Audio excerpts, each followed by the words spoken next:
Ito, Pao, ay, sorry.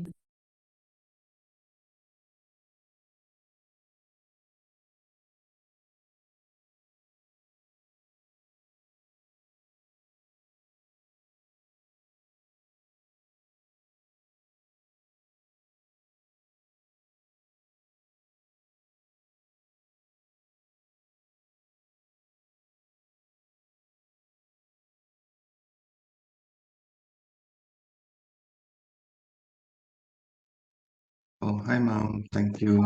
Oh, sorry. Because good afternoon, Good afternoon, good Charlie. evening. I'm so sorry. Until now, we still don't have approval of your, how do we say that?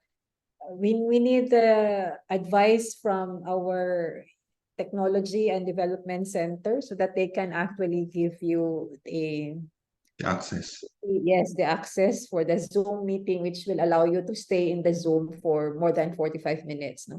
Ah, Not so in the meantime, I think we still have to open the Zoom for you. yeah, yeah. Don't worry about it. It's all right with that. So I'm sorry. For me, it's okay to ask you, but you need to stay late. No, because going. I can stay maybe, and I will go home at 8 p.m. So it's all right. Ah, okay. Okay. Yeah, thank So you very now much. I will make you the host. Uh, Yes. so change host, and then I think you can already in admit the students, right? Yeah, one student is coming already. Okay. And then Uh, I can leave now. Is it I can leave? Mom, can I ask you something? Yes. Yeah, so good evening, good afternoon, or good evening, everyone. Okay, so yeah, in today's agenda, I would like to discuss several things. Okay, so uh, first, probably the question from some of you about the recitation, and then midterm discussion, and then how to compute the grade, and the forecasting assignment, and then we go to the lecture about trip generation and trip distribution. Yeah, if possible, we can continue with modal split. Okay, so let's go first to your first part about the recitation. So share my screen with you. This is the recitation, right? So you you're supposed to be active in the class, okay, to discuss anything. So you can ask question. So every time you ask question, you raise critical discussion, okay, or answer the question or give comment, even suggestion. So you may claim the point in each class. So maximum is 10 point per week per student. So and then don't forget to put the accumulation, uh, of the total point, okay, on the top. So this is 5% every meeting you give them.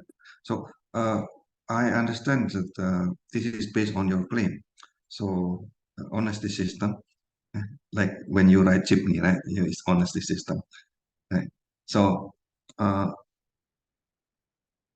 please submit it update right after the class, and then within that week I will put your grade there, right? So uh, the problem happened when one student claim a lot and the others forget to claim. So in that case, of course, you can still claim until the end of the semester, right? So there is no problem with that. Okay. Okay. Now the second part is probably the simulated grade. So I put here the simulated grade and current standing. Okay. this not include the latest forecasting. Yeah. So this is the simulated grade. I enable. Can you see the Excel file that open here? So this is your name, and this is the recitation is based on the maximum is based in here. This is the actual one that you claim. Okay? And this is your actual midterm, which is maximum 15. And one of you, this is the quiz, that the first quiz that maximum is 2. So in this computation, I normalize, okay, so that the total is 100. Okay. And the color code is the color of the group. So I have two or maybe two groups that I put a question mark here. I don't know the name of the group, so are they really in the same group or not? So uh, because that happened because uh, in the first week you're supposed to submit your assignment of your group project in here, but you did not submit it. So I cannot know which name belong to which group. Okay, so if you did not submit, please submit it here. Okay. So is there any question so far?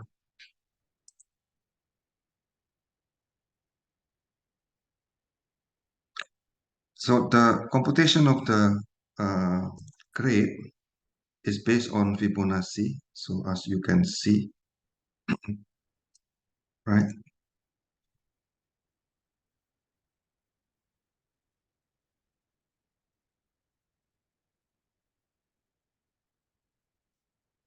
Mm.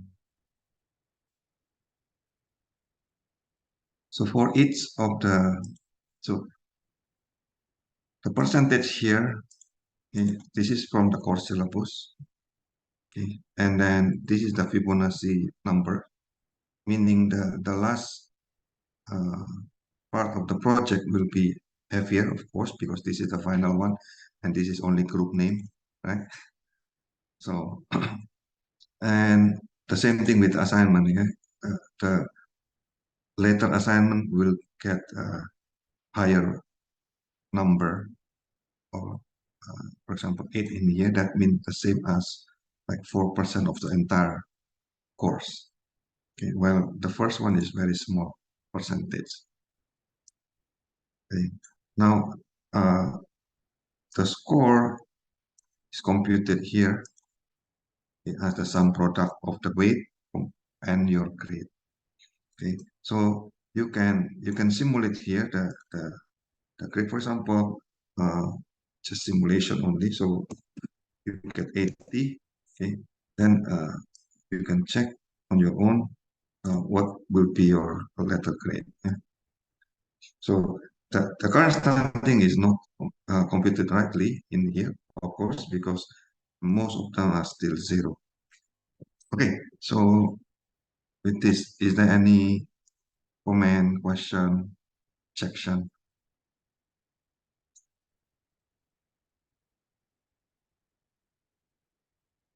So no more problem with the computation of the grade. Okay. Now let's go to the midterm exam.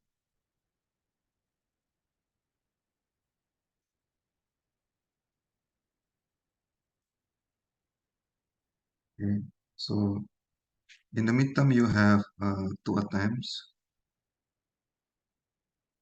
and we will take the highest grade. Okay. So we check here. Some of you get very low grade, okay, but some of you very high grade. Now I want to give tips so that your grade is not become too low. Okay, so if you look at the values here, okay, Say, for example, here you get 0 or 0.5.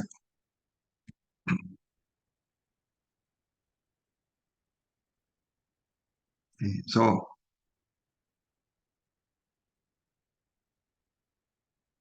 there are two answers, but you only answer one. So in that case, you get only uh, half mark, right?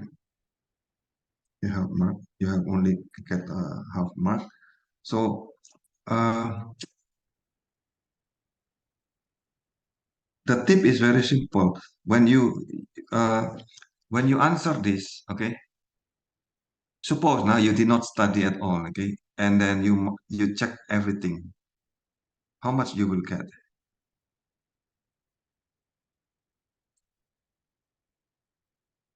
How much you will get for? How, so in here we have two correct answer, right? So if you and then we have only four. In if you check everything, you will get uh, minus 10 minus 10, so 80, right? Correct or not?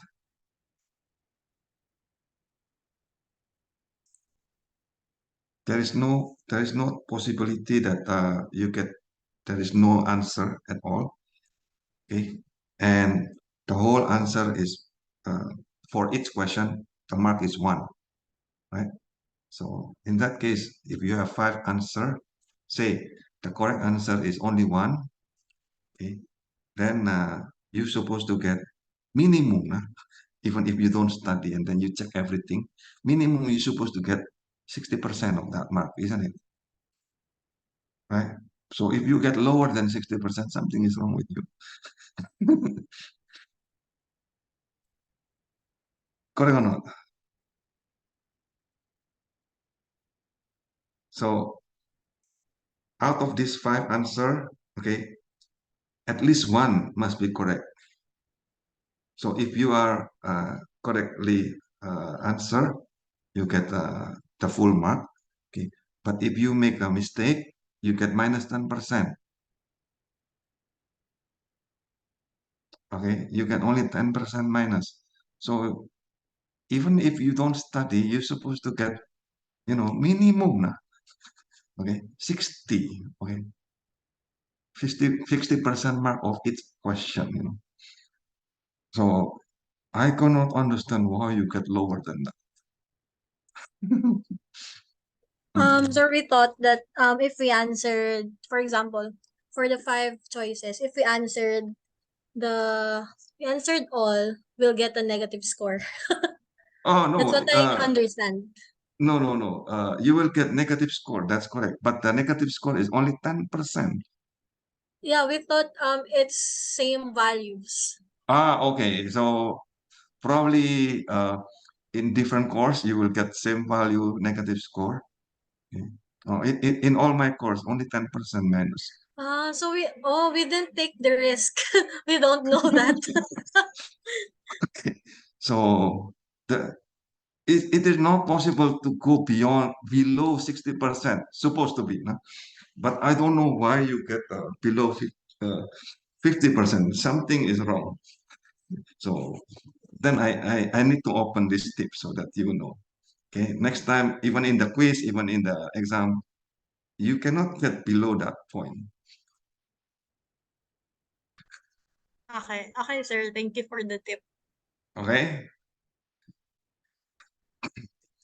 Okay. So I hope this is useful. So then, is there any question for each question in the midterm? Sir, about the questions about the green shields, we had a hard time answering that. Okay. Okay. So let me discuss one by one in that case. Okay. So this one.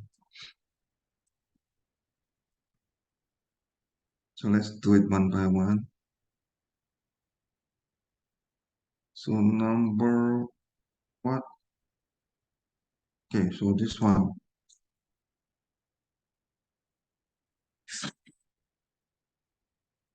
This is okay. Number one, which of the following assumption made in transport and planning? Of course, this is the correct answer. Okay. The second question. This one.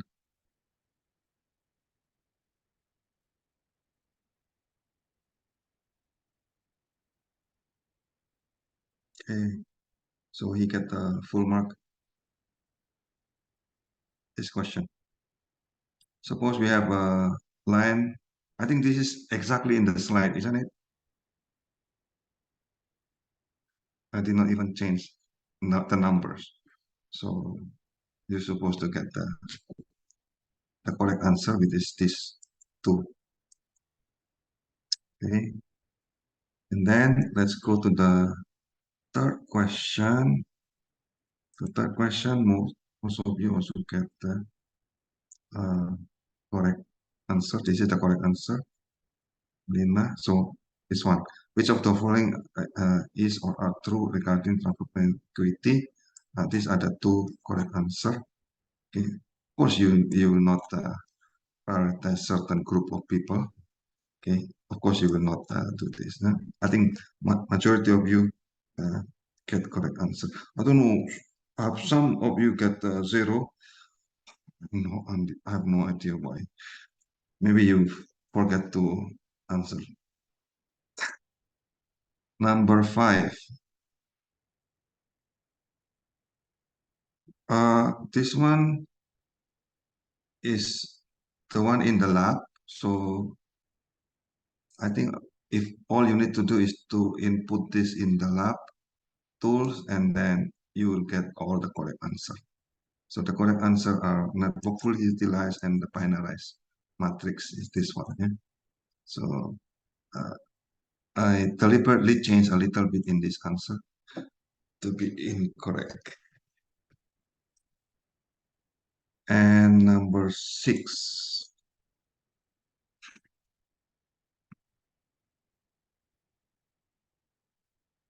What happened? Number 6. Number 6.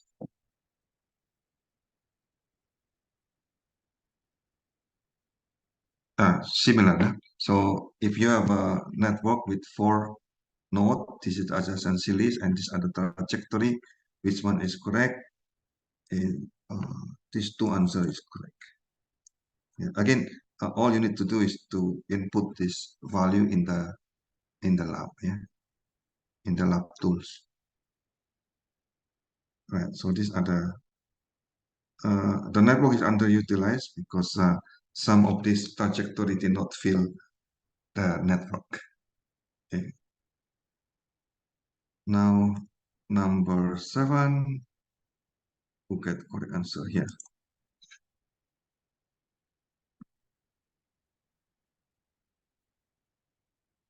Okay, so this is number 7. Suppose you have network of 3 nodes. This is the values. Again, you need to put in the lab tools. So these are the correct answer. B, C, and E. Right. Number 8. Number 8. Oh, here. Okay, almost the same. Yeah. So this is now only 3 nodes, right? So the correct answer is 4. Okay. All this except if you know the F, you cannot get the OD. This is very important concept. Do you remember the formula? Yeah, I need to share with you the formula in the whiteboard.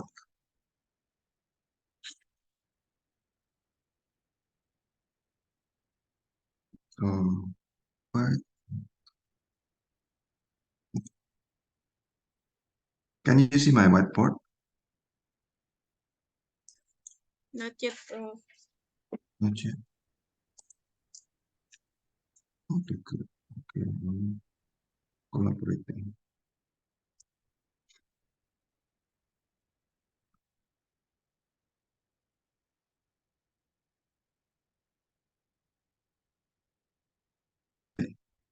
Can you see? Yeah, okay. So the formula is F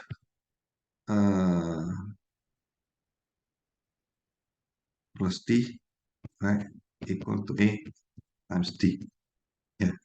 So F is the flow matrix, the T is the alternative route matrix, A is the adjacency matrix, and this dot here is actually Hadamard product or element-wise multiplication with the OD matrix. Yeah, T is the OD matrix. So knowing the T, you can get the, of course, if you know the T, you also know the network structure, which is A. Okay, you can get the F and T. But okay, yeah, of course, if you know one of these, yeah, T or F, yeah. But if you know only F and T, this formula is very interesting. So if you know only F and T and A, yeah, if you know F, T, and A, you still cannot get T. Why? Because this multiplication is actually losing information.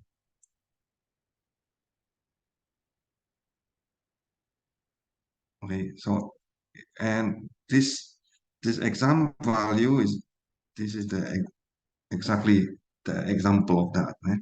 So suppose you get this three node, you can try. Okay, F is equal to A times T, correct? Okay, but if you know F and A, you still cannot get the T.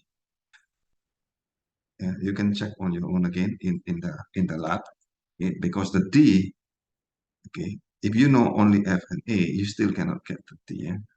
Because the actual uh, the meaning of this formula is rather very important concept that if you know the OD matrix, okay, you can get the, the alternative and flow matrix, okay, but you cannot go in that direction. You cannot go to that direction. Do you understand the concept now? I hope. Okay. Yes, you can approach him, but you cannot get exact value. Why? Simply because when you multiply this with A, okay, you already remove the other values. Okay, because A is 0 and 1, right? 0 or 1, right? When you multiply with 0, that means you lost information already. Okay. I hope you can try again in your spare time about this formula.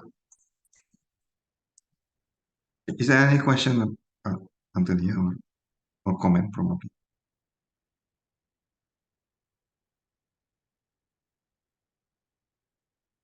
Okay, go to the next question.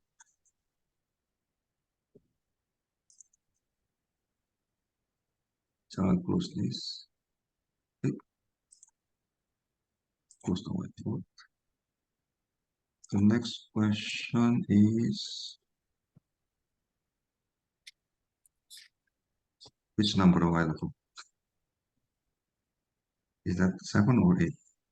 Okay, maybe number 9. Number 9, look at here.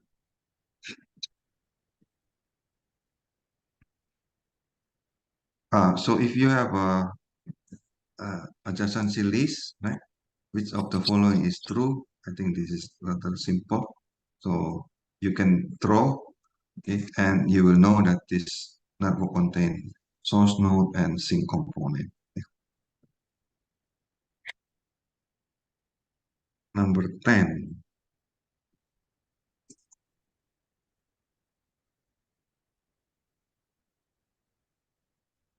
Again,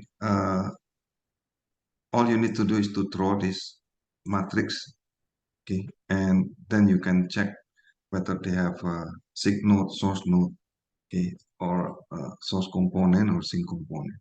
Yeah. And, the answer is it has two, yeah? Sink and source component. Next is number 11. Number 11.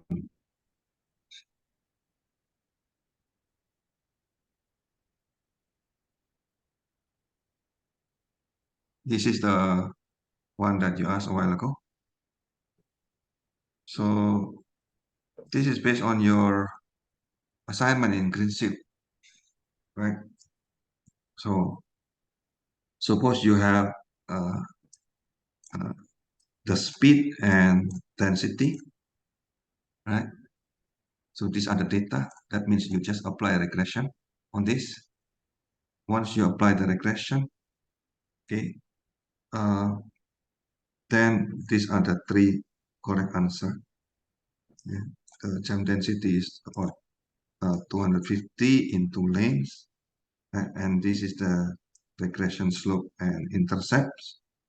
And of course, now maybe this is what you get confused. So if you have the jam density and the free flow speed, right?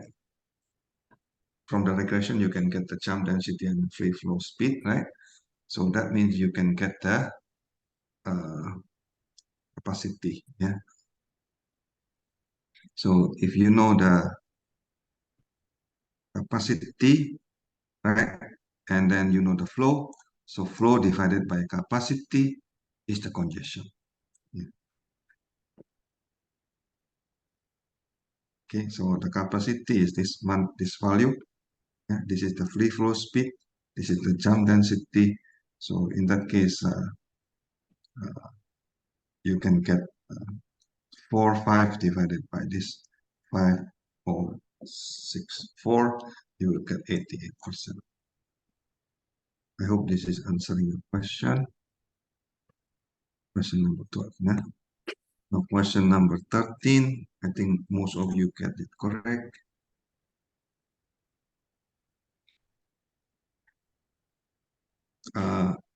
This is about again similar. Nah? So if you have adjacency matrix, which of the following is correct? So this is strongly connected network. Okay, so in that case, no basing. Yeah. Yeah. So this is number 10. Right. And number 14.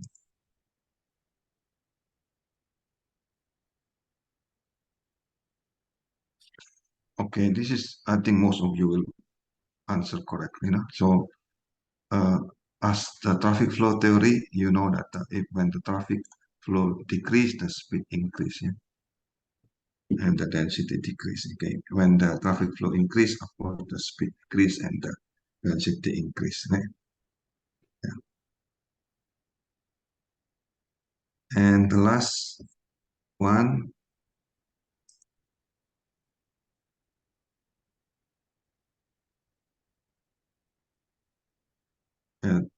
again, this is based on conceal. I think the road link, you know the traffic density and you know the slope and the intercept. Okay, then you can check, yeah, whether if you know the slope and the intercept, that means you know the free flow speed and then jam density. And from there, you can calculate the capacity, right? Just 0.25 of the jam density and free flow speed, yeah. So I think with that, we discuss all the question in the midterm. Is that correct? Is there any question or comment?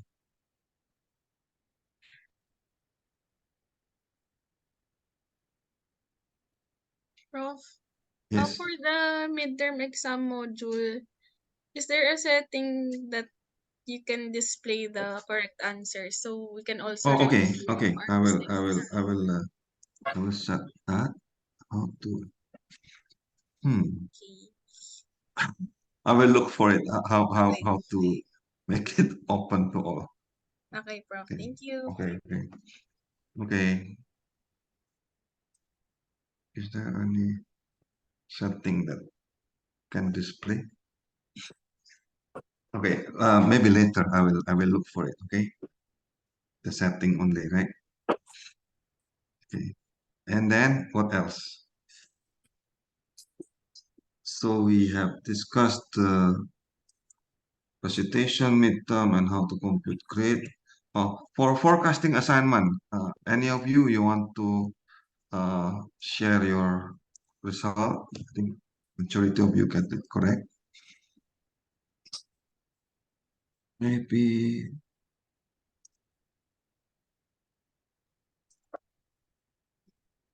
so, Sophia, probably. I think you get very nice result. Okay, sir. I'll just pull it out. Hmm.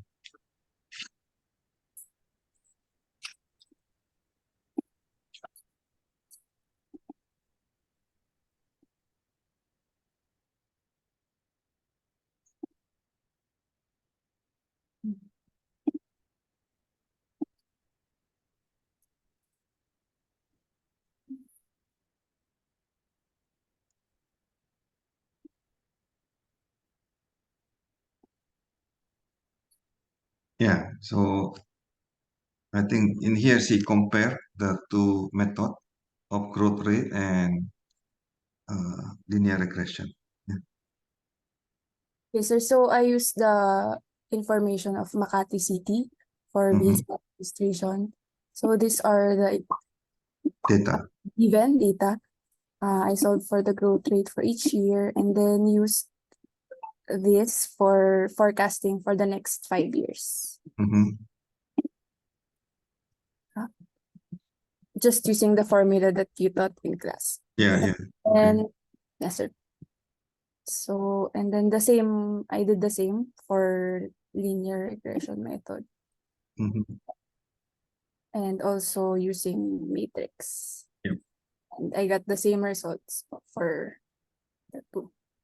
And I just showed it in graph to see the difference between the forecasted data using the growth rate method and the linear regression. Yes. And the same was done then for the population. Yeah, this is very interesting. The population is increasing, but the number of vehicles Mm, is like almost constant or even reduced. yes, if we refer to the growth rate forecast, it's decreasing. Decrease. Yeah, this is Started in 2019, 2020. Maybe due to there's the negative. pandemic. I'm not sure. Okay. So this is the problem with the growth rate because we only use the last value, Yes. right? While regression probably a little bit better to see the whole uh, data set compared to the growth rate. Okay, very good, excellent. So, is there anyone else want to present your work on forecasting? Yes, Nina. Mm, fine.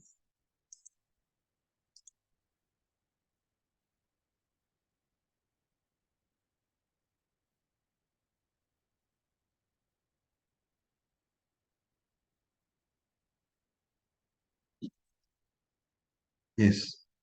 Uh, I cannot hear you, Nina.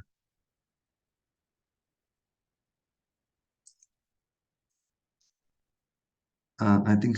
Can you see my screen already? Okay. So, from the assignment, sir, I used the growth factor and then the Mhm. simple regression.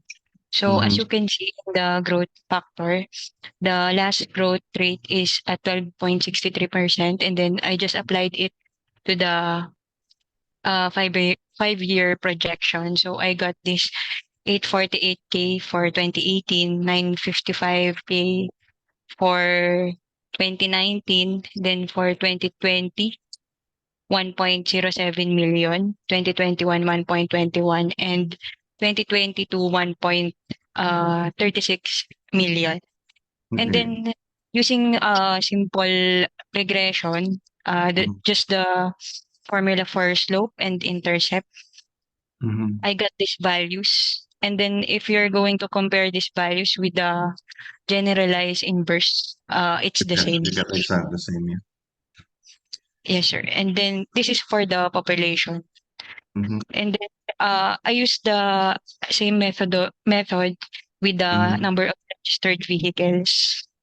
Mhm. So this one, it's also the same with the simple regression.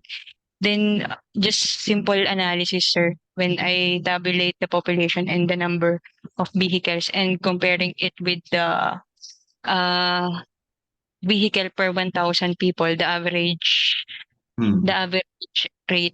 This means that Pasig City has more vehicles compared to You don't, yeah. general average. That's So much. your figure is also very interesting, Nina. Can you go back to the growth rate a while ago? This one, Wow. sir. Yeah. For example, the growth rate is 12.60, 12 point, more than one. 12.63%. Yes. So by the rule of 70, can you divide 70 divided by 12? How much? Divided by 12. So 5.83%. correct. That means in less than 6 years, the population will be double.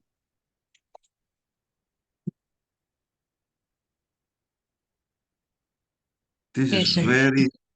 very high growth rate. The maybe if you want to see, I don't know if this number is correct or not. So, but if this is true, the growth of city of Pasig is tremendously above the national. Okay, so you can compare this growth compared to the national growth also. Okay, so that Average. you 12% is very big. Right? Normally about 2%, 3%, right? But this is like wow. Third person. Right. So anyway, so please check again, also with the national growth rate, yeah, so that you can see. Yes. Okay, sir. Yeah, excellent. So is there anyone else want to share your work on forecasting? Okay, Mary, Grace. Sure. It's more of a question. Oh, question. Okay. Yeah. Wait, the host disabled participant screen sharing. I opened already. Okay. Okay. This one, sir. Um, I have a question because like if I use in my population, like the data I got was 2000, 2010 to 15. There's a 5-year gap, but Yeah, no problem. I am missing the 2005. So my Uh, question is, so, do I follow the formula strictly? The RT is equal to P over 0.1 and it's 1 plus RT regardless of the number if the years are not succeeding or even, or do I have to do it like get the missing in between the 2005,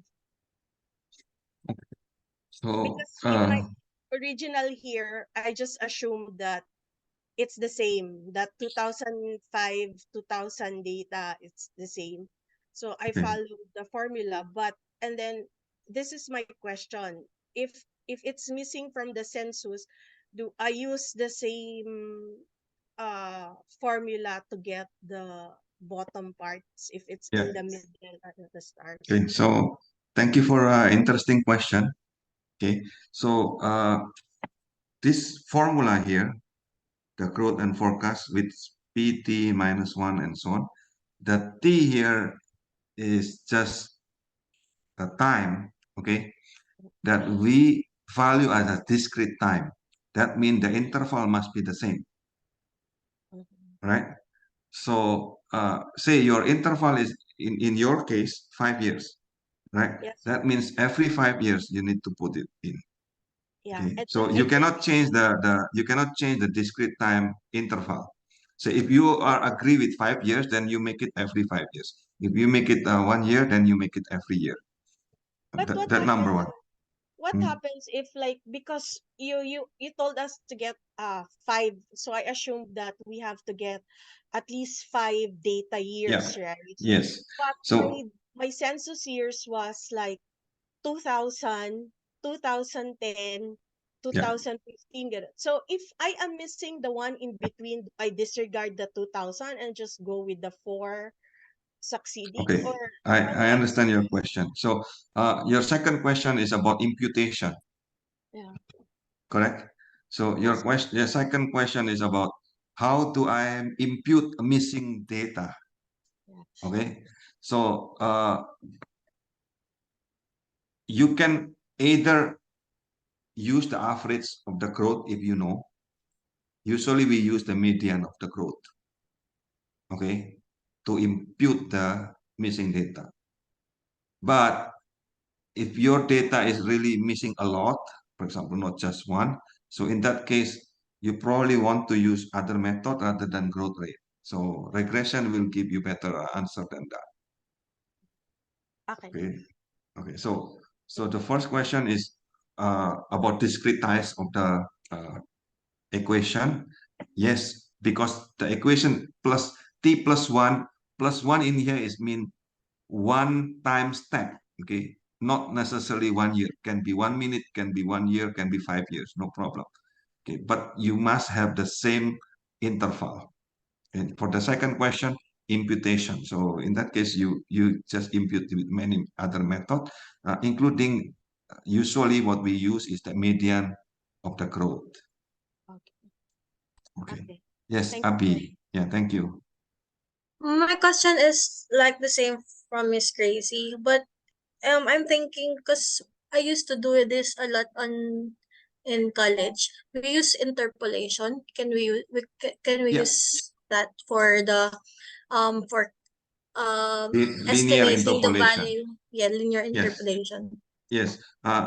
Grace a while ago did not interpolate. She just copied the data. Can you see the Okay. data that she put? Okay, so in fact, she need to do that interpolation. Okay, if she miss only 1 point, right? So when you do interpolation, practically you take the two value in between the two, right? So that means the average. Okay. Sir, do we need to do that in your class? No, no. In my class, I don't really mind, okay, because this is a modeling class. What I want you to understand is the concept of forecasting. Okay, when you do forecasting, you assume something. So my point is you need to understand that you assume something and you need to reveal that assumption. Okay, because remember, forecasting and modeling is basically communication. The most important part of communication is you reveal with honesty, okay, what you assume, so that people will be able to do to get the exact value what you are doing. That's the most important part there that you need to show. Okay, meaning your work is repeatable. Right? That's the exact science. Okay, why we have science? Because our work is not spiritual, right? Come from somewhere. Okay, it must be repeatable. So you need to show everything. That means this is how I make the assumption. So say you are using, oh, I'm taking the interpolation. That means what is the assumption behind? That is the one that you need to reveal, right? Okay, sir. Thank So you. Anyone else want to show? Sir, I have another question because I Mhm. noticed in the forecasting, there was a negative. I think it's I'm not sure about the others, but the one Sophia showed, it's consistent that in my data also for Davao City during the pandemic years, the vehicle registration went down. And then since we have that year, and then the forecasting, for example, is now 21, 22, those are the missing years. So how accurate, or do we still need to use different models, because now we have a data year that is negative, and then I am assuming the same growth year for that because the succeeding. That's exactly the problem with growth rate. Oh, okay. Okay, so that's why I don't suggest. Most of the government officer still use the growth rate because the computation is rather simple. But remember, every model have a strength and weakness. The strength of growth rate, you can see the number. Oh, 2%. Oh, 12%. Oh, 12% is very high because compared to the national average, you can see that number, right? So that is the easy way to cut the value. So that's the strength of growth rate. But the weakness of growth rate in forecasting is the problem because now you depend on the last value. Okay, so in that case, if your data is clearly have certain problem because of the pandemic and so on, so use regression rather than the growth rate. Okay, but for this assignment, of course, you need to compare. Okay. Is it clear? Is there anyone else want to comment or question? So forecasting assignment finish. Let's go to the first lecture about trip generation. Okay, so you go to Moodle and they go to the what is called traditional transport planning.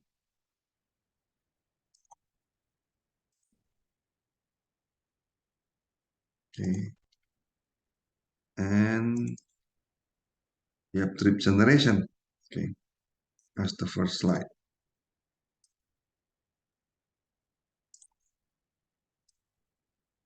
Okay, so traditional transport planning consists of 4 steps. Okay, that's why we call it 4-step model. Okay, number 1 is trip generation. Number 2 is trip distribution. Number 3 is modal split. And number 4 is traffic assignment. All of these are integrated into one. Okay, so first part, let's discuss what is trip generation. Okay, or probably the way to explain is not like that. Probably I need to explain. Okay. Okay, so I will probably share it with you the whiteboard. That's probably better.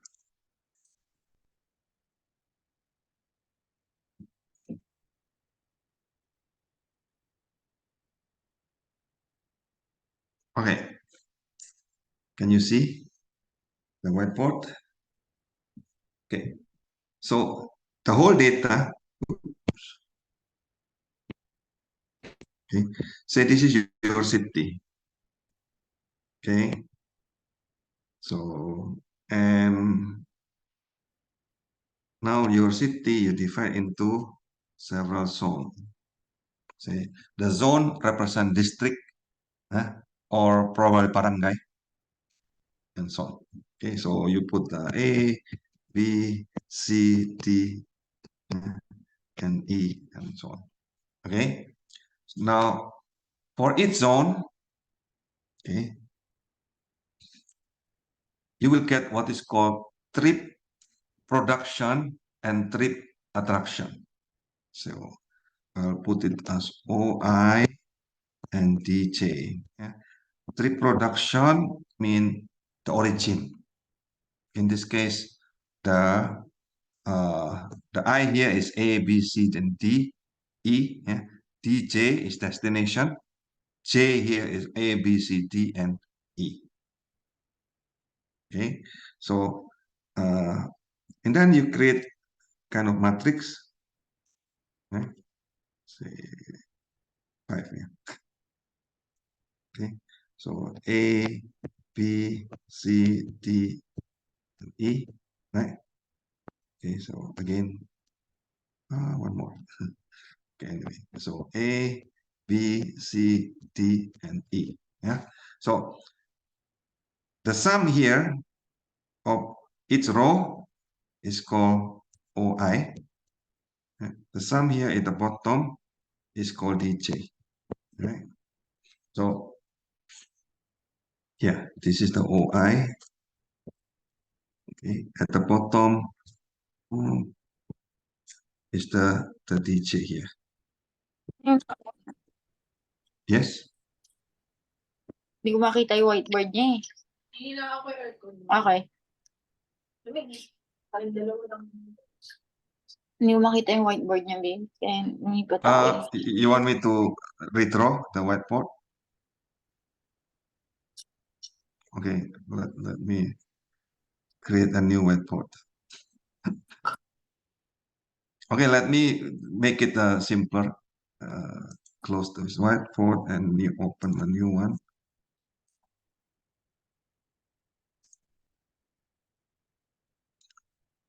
To make it simple, let's do it only 3 zone, okay? So you have, where is the pen? Huh? So you have 3 zone, right? So you have A, B, and C. Suppose, yeah, you have only 3 zone, and you have A, B, and C. Yeah? And here is the sum. Okay, the sum, and here is the sum also at the bottom. Okay, this is the sum. So this one is called DJ, and this one is called OI. So OI is called trip production. Yeah, production. And here is the trip attraction. So trip generation is basically to determine the sum here and at the bottom here. Is it clear? Trip generation is just to get the trip production. Okay, what is trip production? In your zone, how many trips produce? How many trips attracted? So, for example, the zone represent a barangay or a district. Okay. So, say district A produce, for example, 30,000 trips per day, for example. Yeah. Why? Oh, because this zone, district A, is a residential. Yeah. So production means produce the trip. Okay. That means residential area. Now, DJ here represent the attraction. So what kind of land use is attraction? Oh, probably business area, probably school area.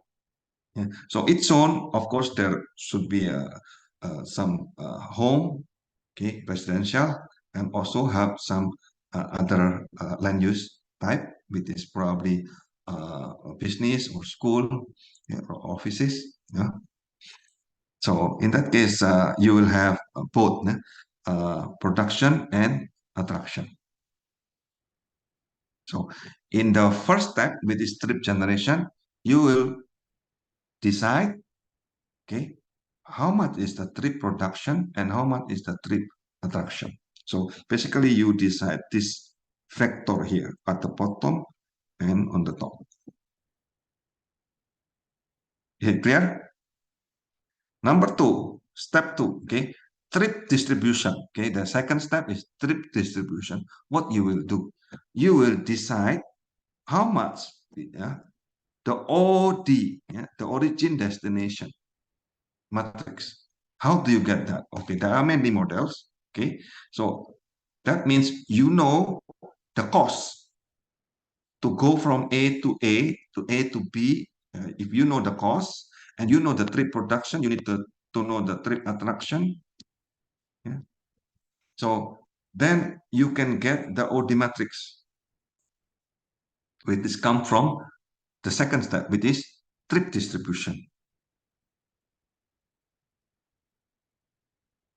Okay, and then in the third step is called mode choice, yeah, or modal choice. That means for each of these trips from one zone to another zone, now you divide into what modal, meaning what mode of transportation. Are they using train? Are they using jeepney? Are they using bus? Are they using car? For each of these trips. Again, these trips are all zone to zone. Yeah, the zone can be, say, for you are developing the model for the whole province or national. In that case, the zone can be regional, no? If it's national, if you are for the whole province, probably the zone can be cities or municipalities, right? So if you are using this for one city, the zone can be district, no? So if you are making this model for one district, then probably the zone can be just barangay. Is that clear or not? The first step, okay, don't care about the model first. I'm just giving you the whole concept first. Okay, so the first step is trip generation. That means for each of the zone, okay, how much it will produce, the trips, number of trips. Number of trips here is person trips. Say you come from your home to your office. That means you have one trip. When you go home, that's another trip, right?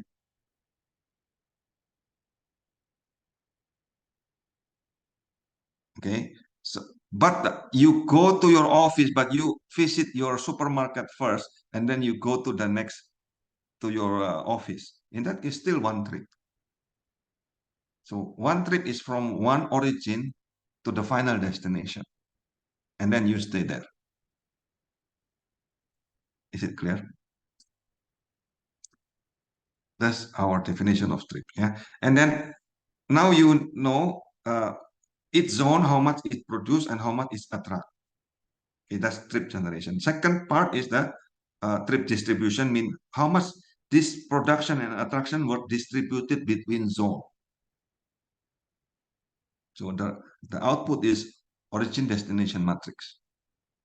Okay. The third step is mode choice. Okay. Now for this origin destination, I need to get the mode. What vehicle they are using. The last step is called traffic assignment. Now, using that mode from origin to destination, now you need to assign, okay, into the real network, okay, to become the flow. You already learned last time from the trajectory, okay, the trajectory represents the trips, right?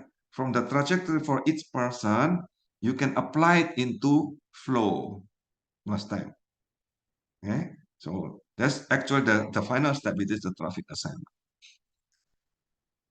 Okay. So up to here, the big concept first. Is there any question? Is it clear? What do you get?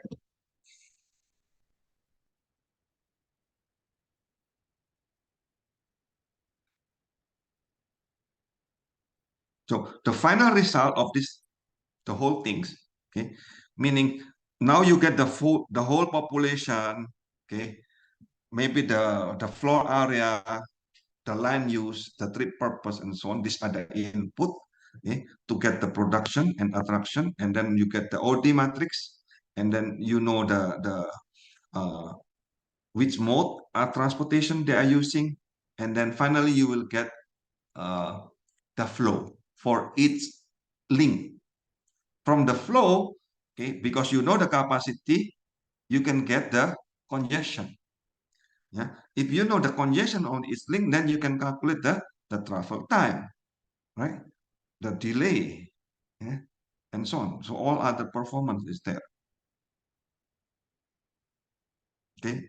And because you know the congestion, you can also calculate the cost, yeah, the environmental impact, okay, and so on. So the whole thing is now you get all the input, okay, which is basically the socioeconomic data, isn't it?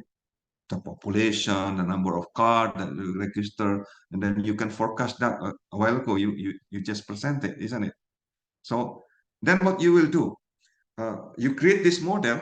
Okay, this is the classical. Okay, once you get the classical model, so you get how much the trips for its purpose for its from one zone to another, and then using certain mode, right? And then what you will get, eventually, if you put into traffic assignment, you get the flow and you get the congestion level. From the congestion, you can get the travel time and so on. From congestion to travel time, you already learned that, right? Even in the midterm exam, right? So you know the capacity, that the one is, if you know the capacity, okay, how much is the travel time, you can calculate. Okay, so I give you the end result first, and then now we are going from the beginning. So it's a loop.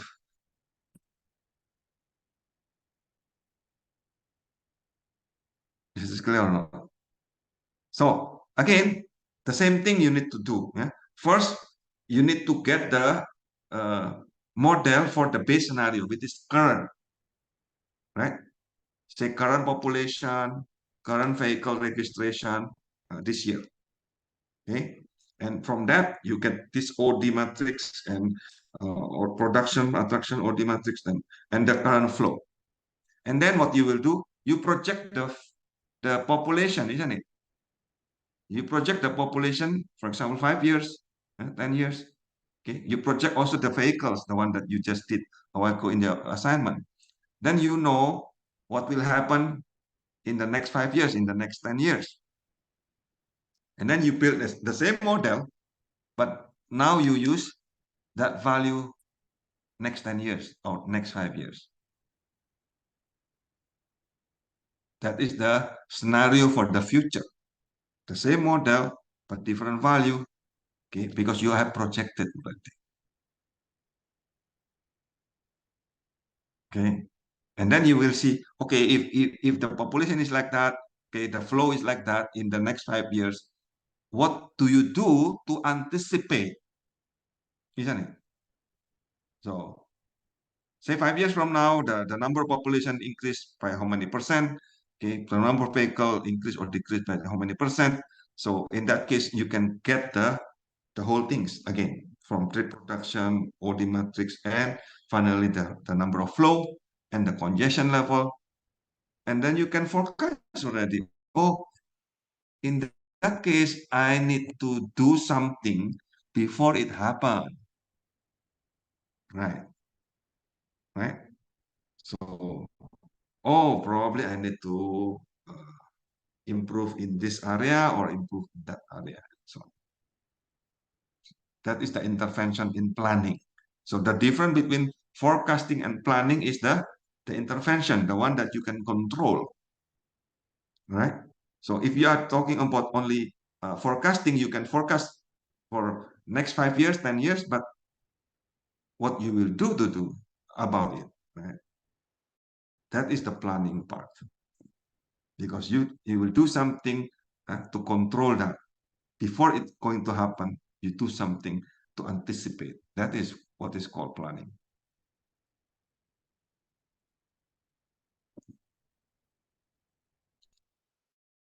So with this, is there any question? Is it clear or not? Can you summarize what do you get from this big concept.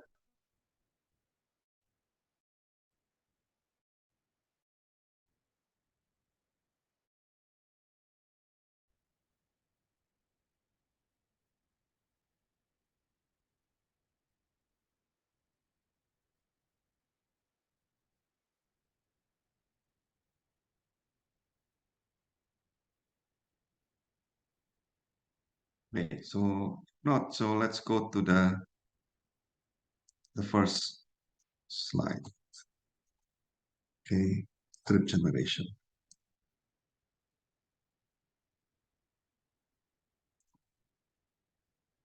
Okay. So the first part is trip generation. That means you need to have zone. Yeah, the whole study area, say your city, your province, your district, probably depends on your scope of study. Okay, you divide into zone, right? Something like this. Okay, so the zone can be hierarchical, so you can have zone, subzone, district, sector, and so on. Okay, usually the zone is administrative, compatible with the administrative areas. Why? Because they usually have the data. Okay, so from the zone you can check. We can have uh, four type of trips. Yeah, four type of trips. So we have intra trips within the zone. Okay, we have inbound trips. We have outbound trips, right? And we have through trips. Yeah? This is TR trips. Okay. So very important to understand this. Yeah. So sometimes what we want is to deal with something that is intra trips only. Okay. Well, if possible, the through traffic, okay, they will pass through the highway, for example, the tollway. Okay. You don't like the traffic that is just through passing your city, isn't it? Yeah. So they're supposed to go to the highway, okay, where the movement is fast. Okay. So now the inbound trip mean from outside of the zone going inside. Yeah. The outbound trip mean from inside the zone going outside of your study area. Is that clear? The meaning of this. Yeah. So majority of your data should be intra trips in that case. Yeah. So if your zoning majority is the trip is actually through trip or inbound and outbound, that means something wrong with the way you zone. Right? Too small probably or too big. Okay. So is there any question how do you zone? Do you create the zone? So basically just compatible with administrative region, right?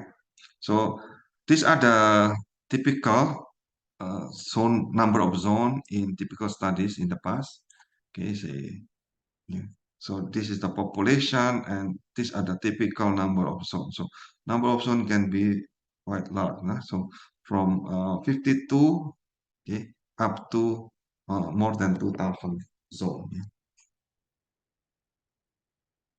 Okay. So if we are asking how many zones should I make? Yeah, a lot. Yeah. Of course, the more zone that you have, the more disaggregate it is. Yeah? It's better. Okay. So what is trip generation? Okay. So it's an analytical process that provides the relationship between the urban activity and travel. Okay.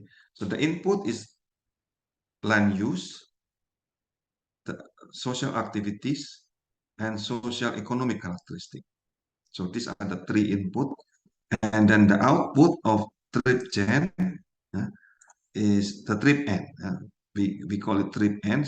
Trip n consists of OI, which is trip production of the zone I, and DJ is the trip attraction of zone J. Okay. I keep drawing here. J mean attracting, I mean repelling. Okay. So these are the example. Okay. Any variable that related to measuring activity can be used to represent the land use activities. For example, it is residential area, so of course this must be OI, right? Trip production. So how do you calculate the trip? Yeah. So for example, you use number of person living in that zone, or number of worker living in that zone, or probably you are using residential density or square kilometer of the residential area in that zone. Okay. How do I get the trip attraction? So this is trip production. Trip attraction represent for DJ, yeah. So industrial, commercial, hospital, recreation are all trip attraction. Okay, that these are the typical variable that you can use. Yeah? So number of jobs in the zone, or number of parking, or the office floor area. Yeah? In the hospital, number of beds or floor area. Okay, the same thing with number hotel room, for example, or the seat capacity in the movie theater and so on. So these are the variable that you can use to infer the number of trips. So okay, let me go here first. So our goal is to create what is called person trips. Yeah. So person trip is based on the highest hierarchy mode. Okay. And usually we don't include the baby or the children less than 5 years old. Okay. One trip means from origin, yeah, to destination. So this is one direction of movement. Okay. And in one day, you may have multiple trips. Yeah. So we call this trip change. Every trip usually have one purpose. If you have one trip consists of multiple trip or multiple purpose, so you can also have a trip change. Yeah? So we count as trip production or trip attraction. Trip production is always home base. Okay, so what is the highest hierarchy of mode? So here, say this is your home, and say you want to go to park. Okay, and you walk, and then ride the bus, and then you ride the train, and from there you rent the bicycle, and then you go to the park. So the trips urban mode that you use, in this case the highest is the fast train. Yeah. So these are the hierarchy of the urban mode. So the train is the highest, and then super fast train, and then commuter train, below that is the bus, and then taxi, and then car, and then motorcycle, bicycle, and walk. Okay, so if one trip consists of several modes, only the highest mode is reported. The other mode are actually hidden. Okay. Right. So, Sir, and then, yes. why do you hide the other modes? Uh, for the reporting of the data, because if we want to know, okay, later on, how much, what data that you use, for example, for your trip. Then, if you want to go into the detail, yes, you can report everything. Okay, there are some research about that, but look at this. You are doing a questionnaire survey to say Metro Manila, how many population? Say 14 million population. Yeah.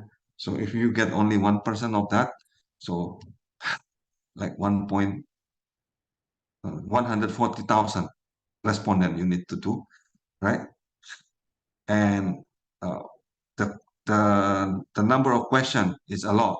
So in that case, you want to get the highest mode in the hierarchy so that you can get a lot of data, okay, in the same questionnaire. Otherwise, you will go to the detail, okay, for your questionnaire. That means the questionnaire become very, very long. You don't like that also. Okay, so this kind of survey is called OD survey, right? Origin destination survey. So you ask the person, where is your home and where is your office? Okay, in which zone, and then what is the mode that you are using. So in that case, they need to choose only one. Right?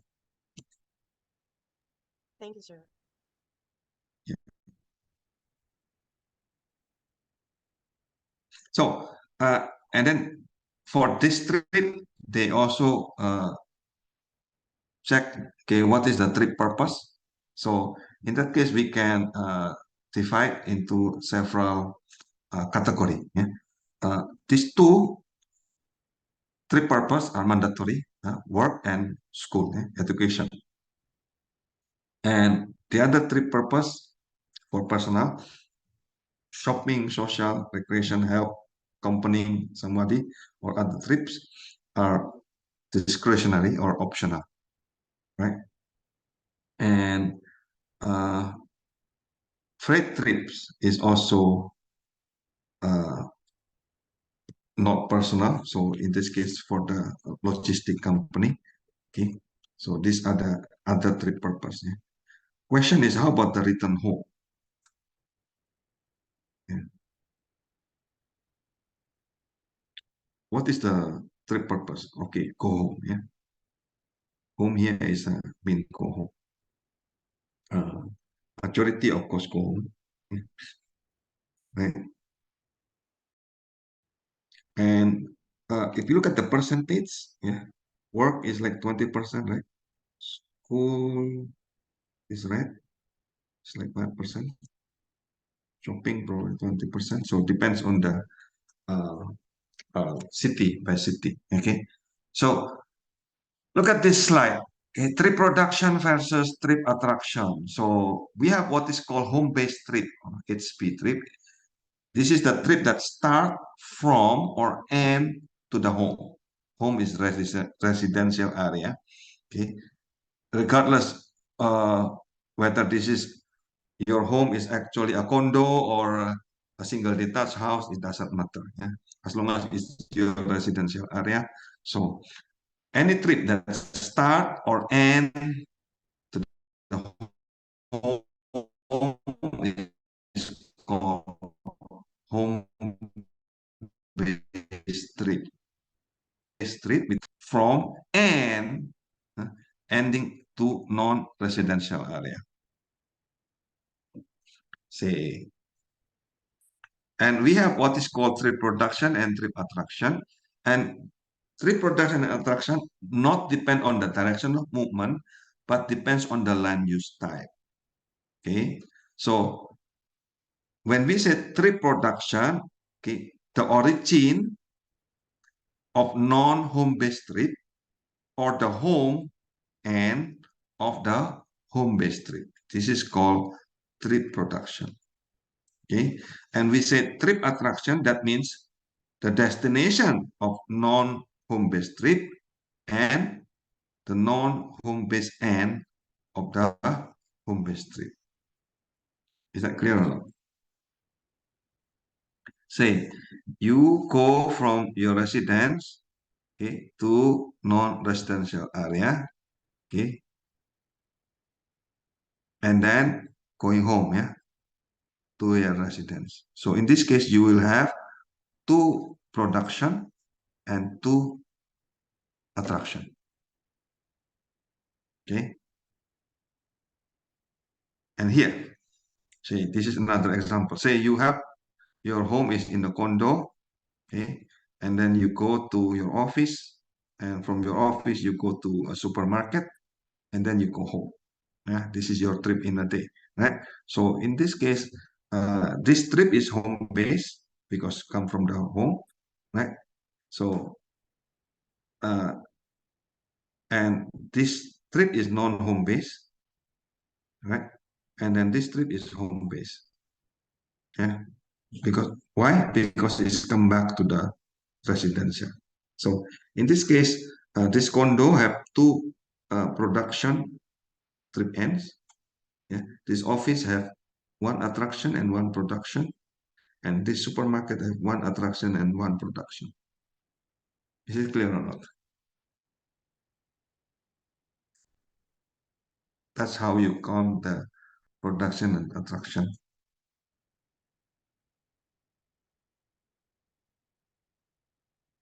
Is there any question so far?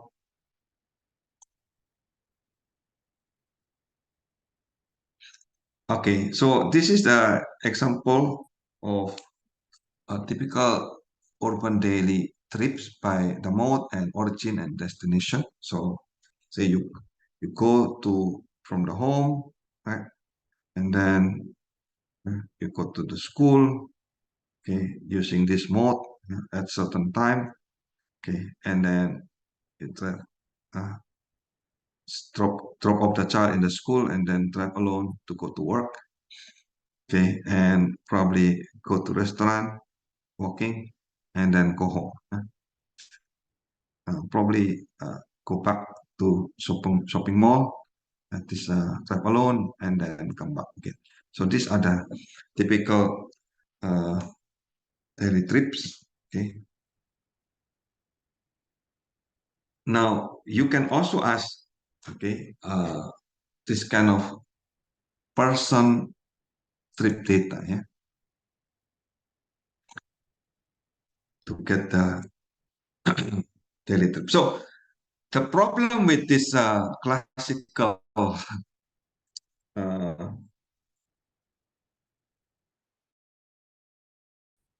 traditional traffic generation technique is, okay, we use home-based assumption, isn't it? So then you will see this is very typical result. Yeah? So we only use half of the road capacity because every morning you deal with it in a going to the home, going to the trip attraction, and then every evening you go to the other direction. So this is actually not efficient method. Yeah? So question is how can the road efficiency increase? Okay, so probably next time we can discuss about that. Yeah, when we deal with the IFN. Yeah. So now in terms of the time, okay, so this is the 24 hours, okay, and then this is the percentage, okay, of the uh, urban travel by trip purpose, yeah, and the time in the day. Yeah.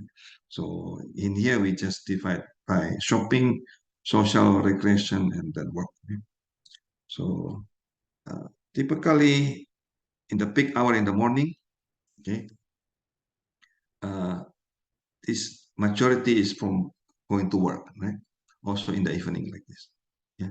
But in the evening from say from 18 to 22, majority is for social recreation and probably some shopping. Yeah.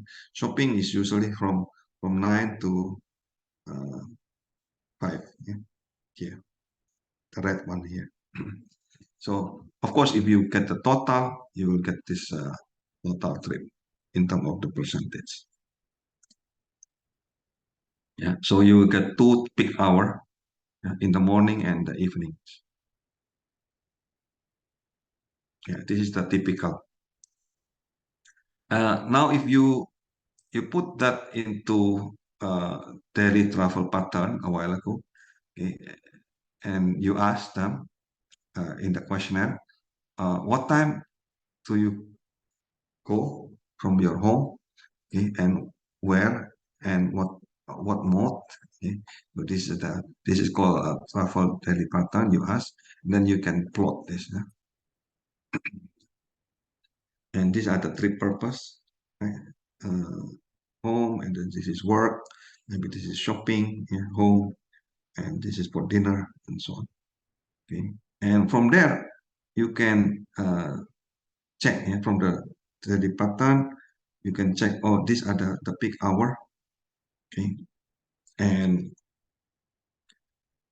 you can also ask that this is an example of study that what happened if we do what is called congestion pricing. Okay.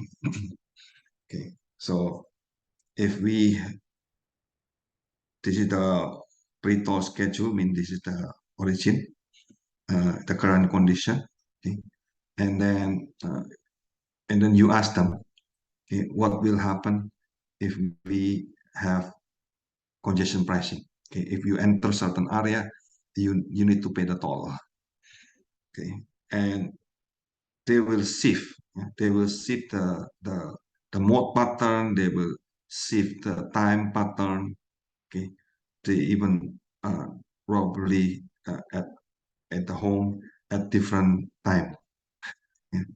Because this is how the people will change their behavior because of the cost.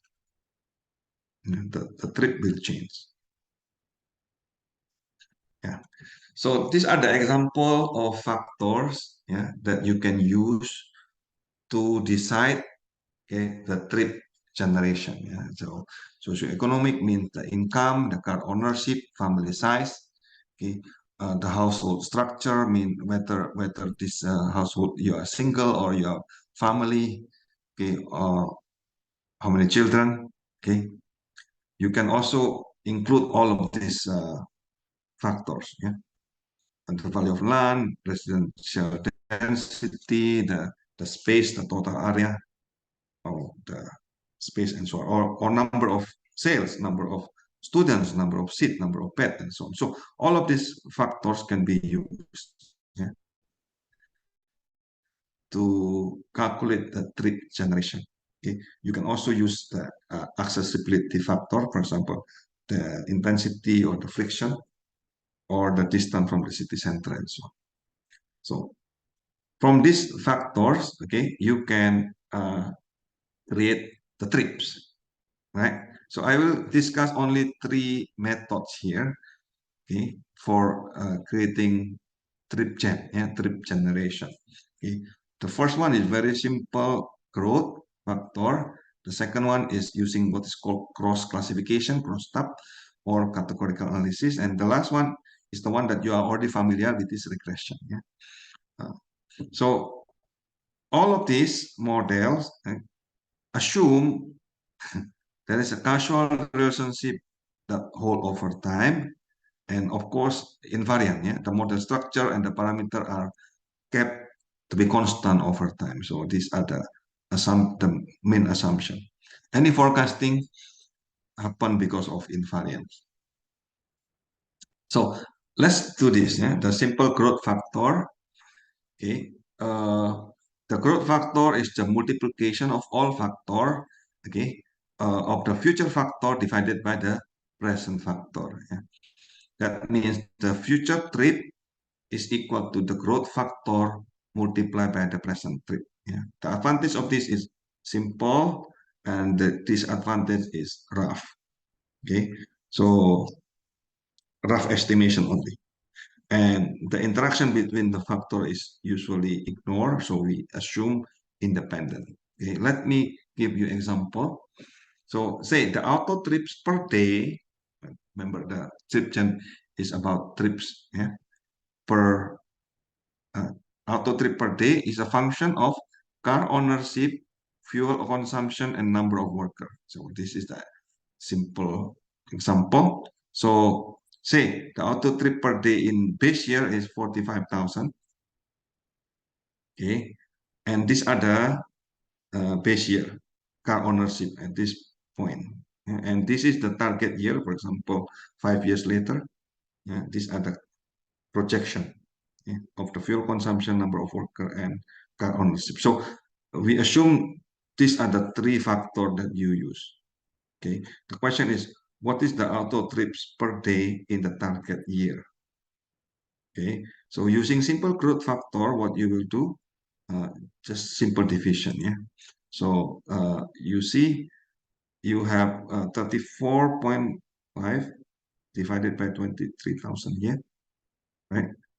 And then the second factor, you have 266,800 divided by 184, right? And then this is the third factor, ratio. And you get the 3 ratio, and then you multiply them, okay, you get this factor, yeah? And then because you know this current year, so you multiply by that value, you get the number of trips per day in that target year. Is it clear or not? Very easy, yeah?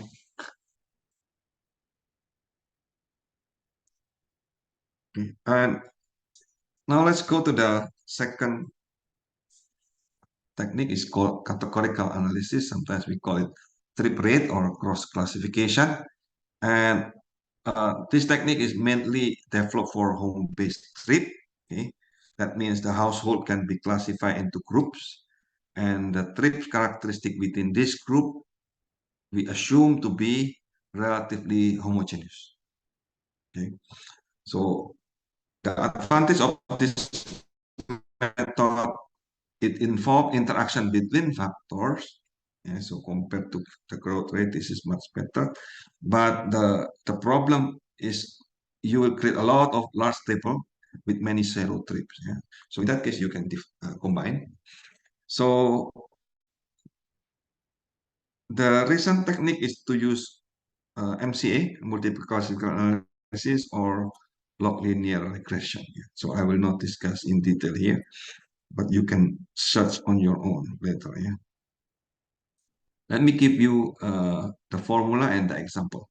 Say based on the same structure categorical data, okay, you have R here is the mean trip rate matrix, and T here is the present trip matrix for all zone, okay, and then H here is the present number of household matrix for all zone, okay. So this is the called Hadamard division. So you divide the T Ij divided by the H. Yeah? So each element, you divide each element. And then here, for the estimate of total trip in the target year, yeah, of zone I and then year N, okay, you sum of all row and all columns of the multiplication between the R and the H. Yeah, H N here is the estimate number of household matrix in the target year. Yeah, so this is just element-wise multiplication. Okay, let me give you an example so that you can get the idea. So I have this trip rate. So this is the number of household. Okay, this is the number of household in that zone. Okay, say you have the family size 1, 2, 3, 4 plus, and then this is the automobile ownership 0 up to 2. Okay, and based on your survey, you get the number of household in that zone and the number of trips. Yeah, this is like daily trips, for example. Okay, and now the question is, if I have this table, yeah, the same structure, can you see? I have family size and then automobile ownership. Yeah. Find the future trip from zone A, this zone A.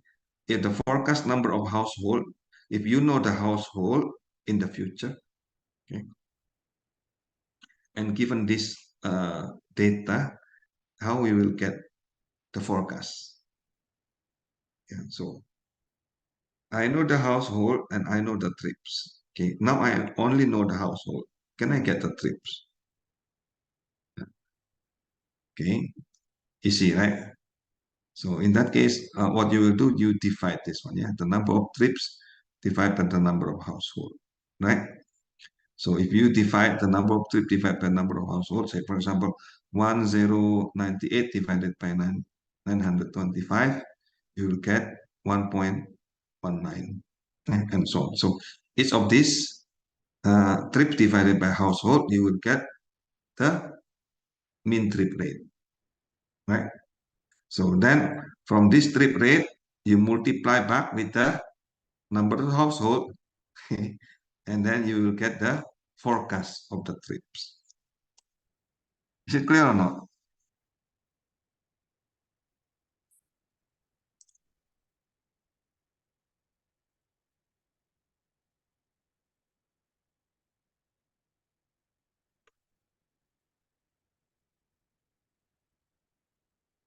So you can get the forecast because again, yeah, this is your data, right?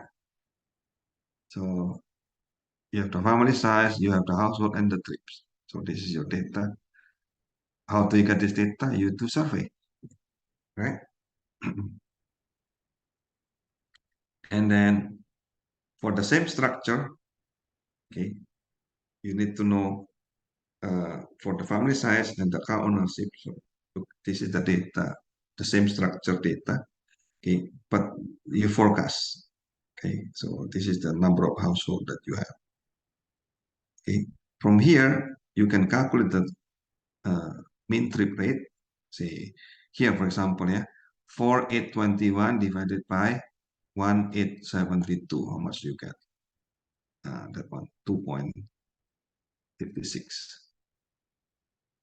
Okay, and then now 2.56 you multiply with the numbers of household, which is 42. Yeah, then you will get this value 108. Is this clear or not?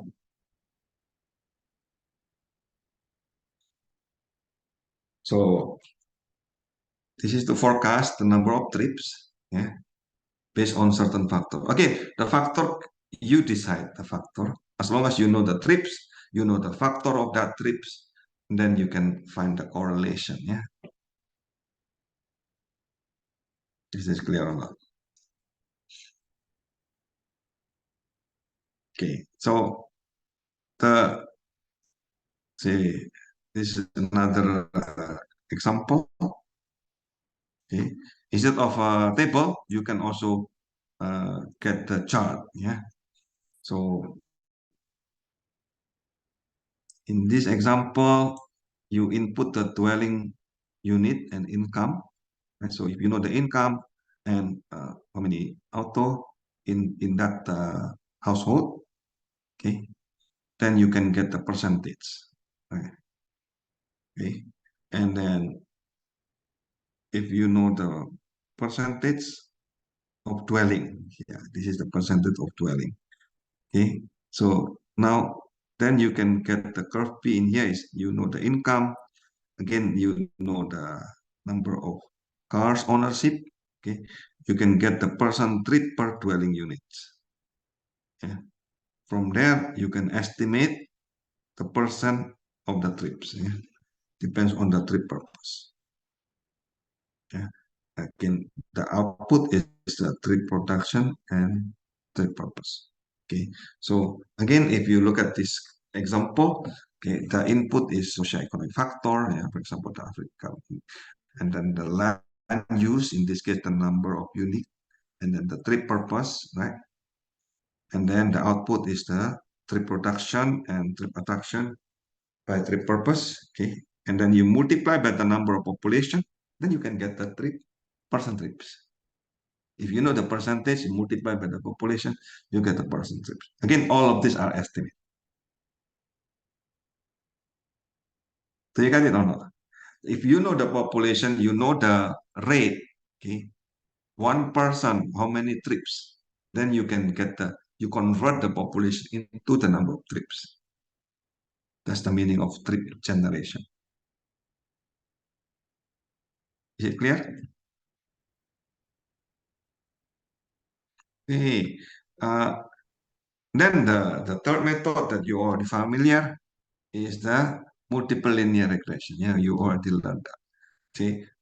In this case, you can see the y here is the number of trips. Okay. The x can be any factor that you can put in.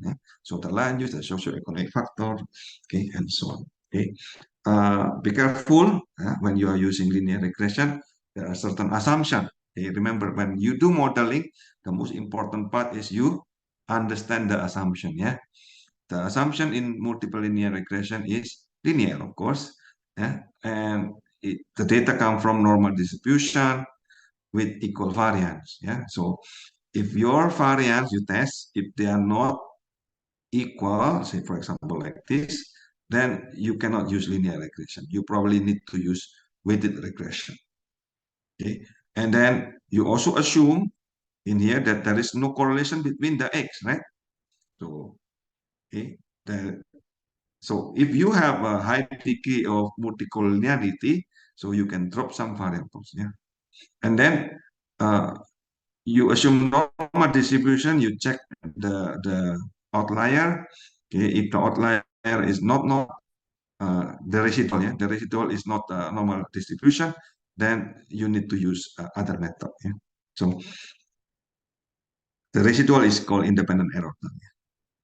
So sometimes we have a problem with autocorrelation. That means the model is correlate to itself over time. So in that case, you need to do model transformation, perhaps become nonlinear model. So multiple regression is well known. The step is so clear, and you can also select the factor using stepwise regression.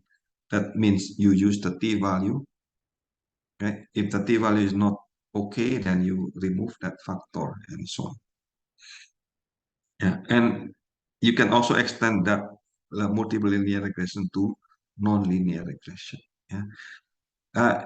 These are the typical example of regression model that has been used. Okay, so the number of trips, say work trips in zonal referral. Okay, so these are the value that someone already did. Okay, and these are the number of dwelling unit, the number of worker, for example, the number of motor vehicles and the distance to the central area. So these are example of the factor that you can use. Yeah, you can create your own regression model. Okay, this again, this work trip per household, and then depends on the number of worker per household and the number of motor vehicle per household. Another model. Yeah, again, this are another model, work trip per household. Now you can create a dummy variables, which is either car or no car. Okay, or you how many cars that you have. Yeah, either one. If you have no car, you put 0. If you have one car, you have 1. 2, you can put. If you have 2 or more cars, you put 1, for example. So these are the example of regression model that you can create. Yeah? So JICA, for example, use this model also. Okay, so the model based on population and occupation type, yeah? And then they separate by trip purpose and motorized or non-motorized vehicles. And this dummy variable is value 1 or 0 for certain zone. These are the example typical regression model that used by JICA. Okay, so what's the problem with the trip generation? There is a temporal transferability, right? So you have a constant model structure over time, right? So in reality, the lifestyle probably dynamics. There may be break in the family structure, but you assume constant, right? So, for example, maybe some improvement in economic, no? They probably acquire more cars, or probably there is a new babies, right? And then the children go to school. So these are the things that you assume constants. Okay, there is some people youth will leave Japan to go to college. Some people will divorce and death, retirement, and so on. And some more women will join some work labor force. And owning a car does not mean to use the car also. Yeah. When I was living in Europe, for example, okay, my neighbor is banker, right? They own several cars, but they never use the car. Okay, they still use public transport because public transport there is very convenient. So I asked, why do you not use your car? Oh, if I use my car, I need to find parking lot, which is very difficult. If I use public transport, which is very convenient, then I can read my newspaper while riding the train. Okay, so owning car does not mean to use the car, right? And again, these are example of a model. Okay, does not mean that you can use. Why? Because there is a geographic transferability, right? So I show you several model. Can I use that model? Well, probably not. Why? Because they are from different city, different countries, maybe have different pricing, different culture, different policy, different behavior. Okay, so in this case, you need to create your own. Okay, that probably useful for your own city for trip channel.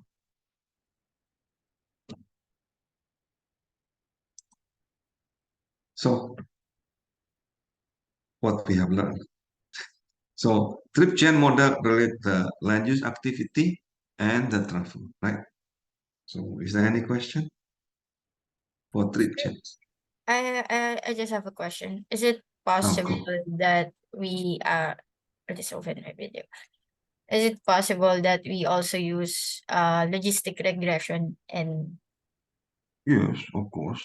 that because of the Not 0-1 value also that you presented earlier?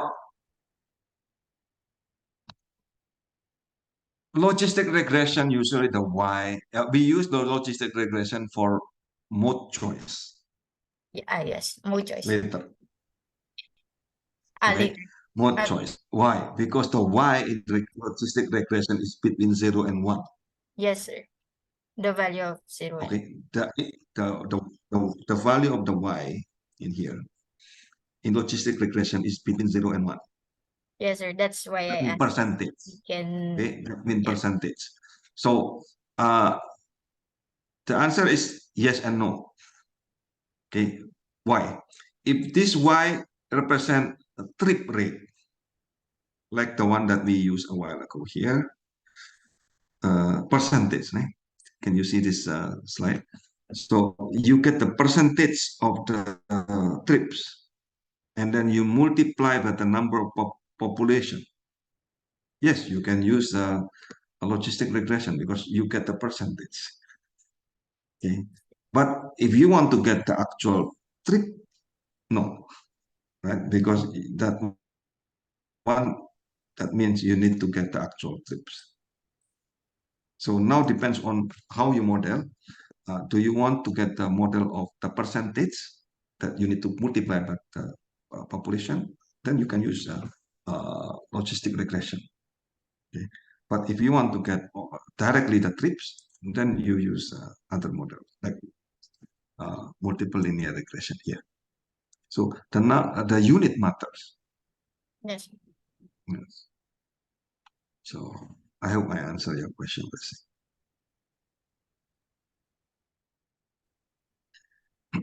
Is there any other question? Yes, yes. Sir, can I just also share how Oh, sure.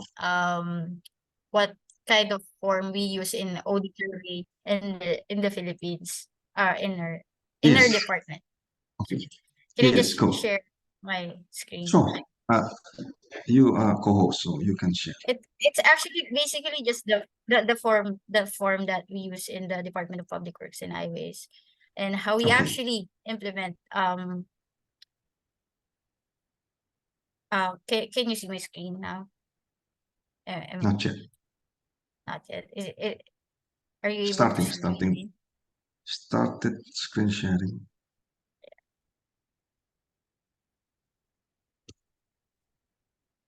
Is it?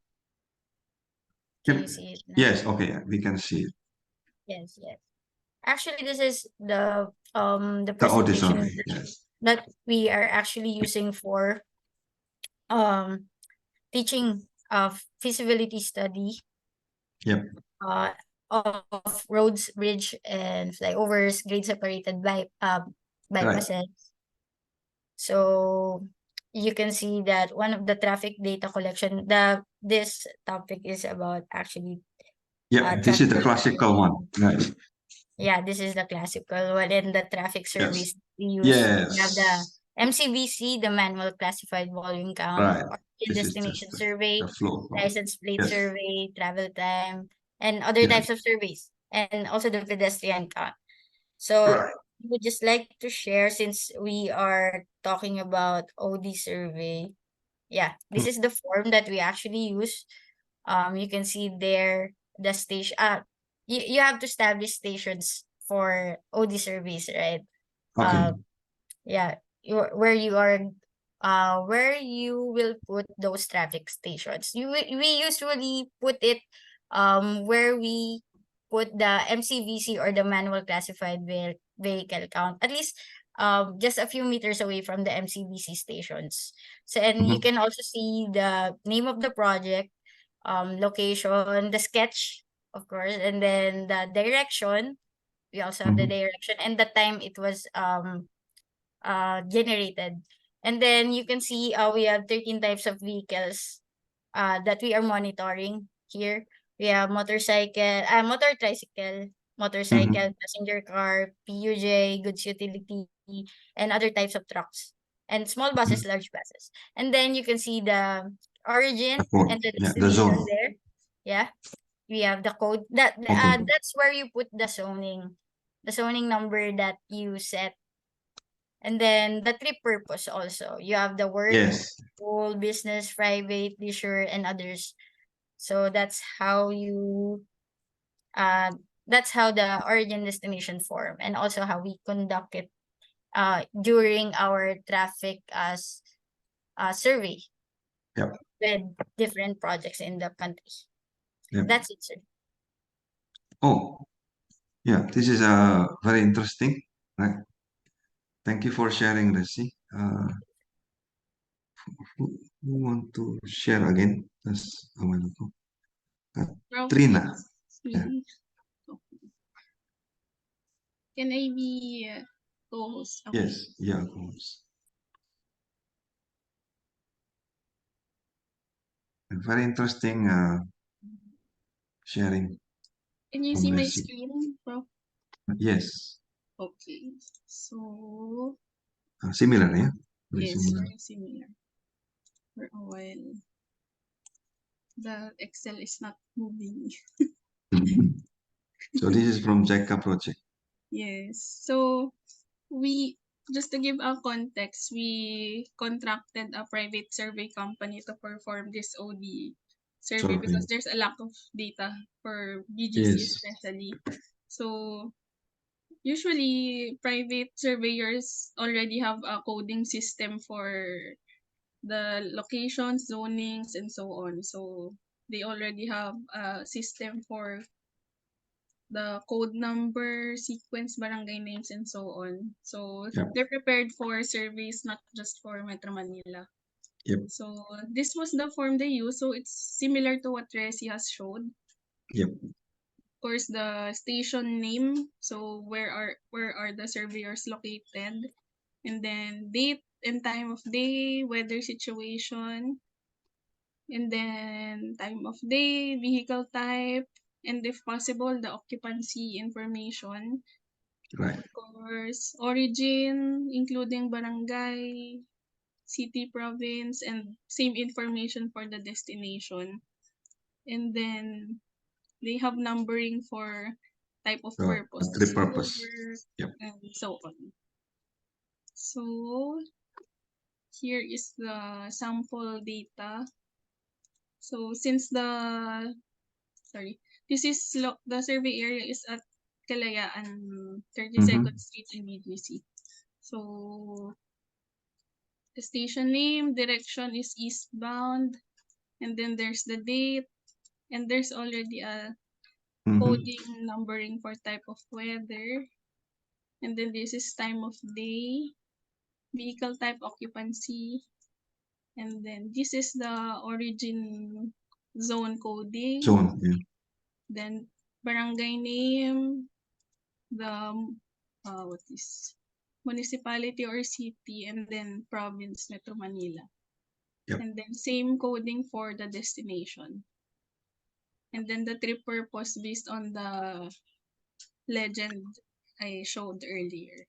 So what is its row here? Sorry? Sorry po? What is the row? The Its row.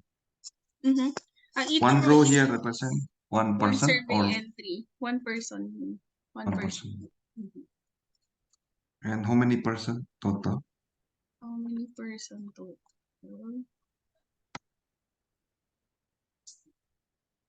Thousands of persons. So 1,000 1,800, more than 1,800 persons. Right. And then an initial analysis would be number of trips per purpose. So Mhm.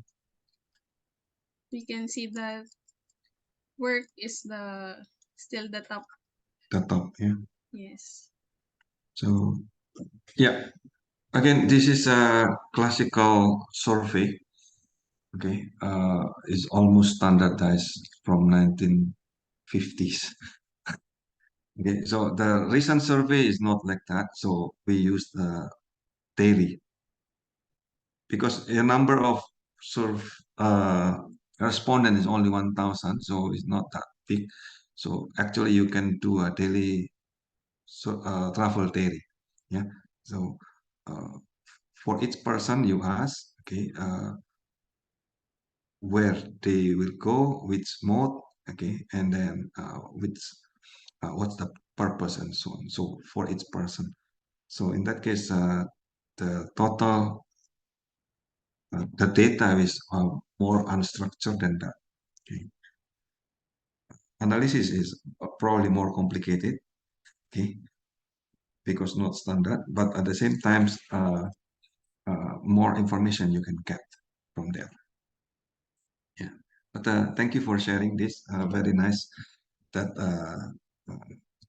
many of the city already do this kind of survey. Yeah, this is very nice progress. So, any other of you want to share something, probably, or question? Sir. Yes. Yeah, I just have a question because, for example, you mentioned earlier that it's a different, for every trip, we have to get the data because there are a lot of variables that changes.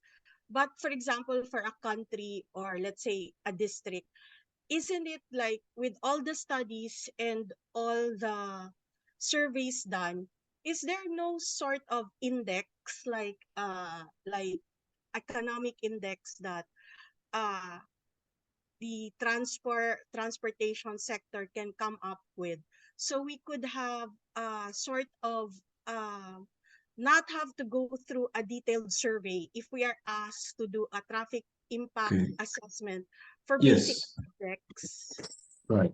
So this is a very interesting question. Okay, so in other countries they create what is called standard. Mhm.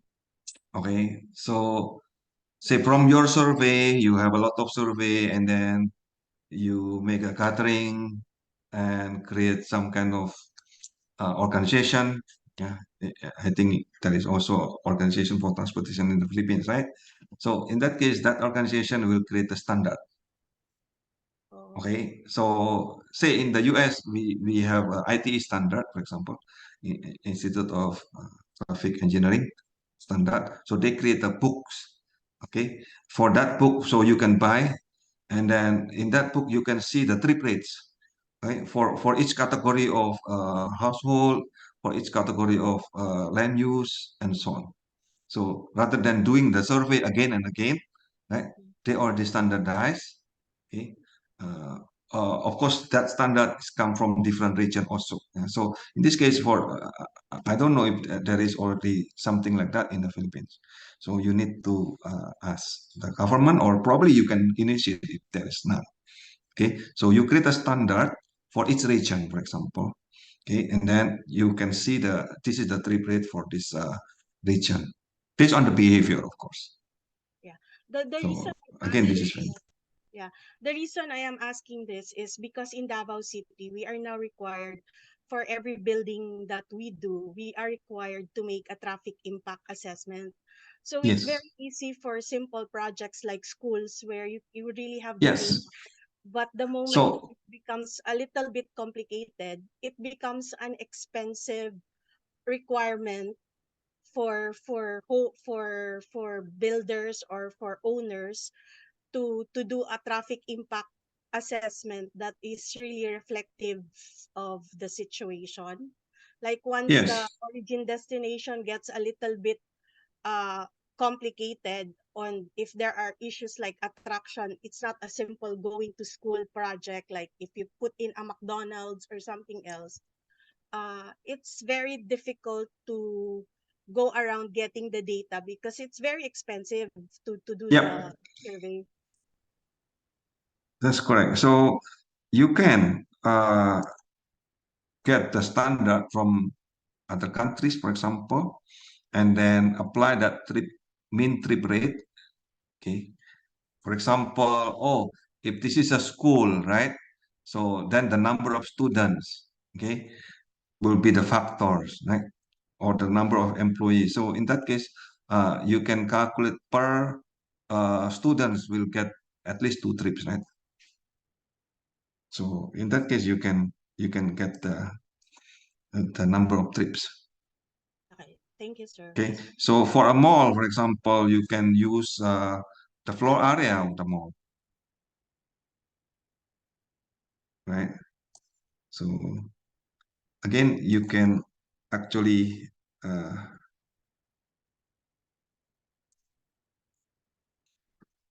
uh, compute that. Okay, so I'll give you a simple example, a few simple example before we, yeah, example.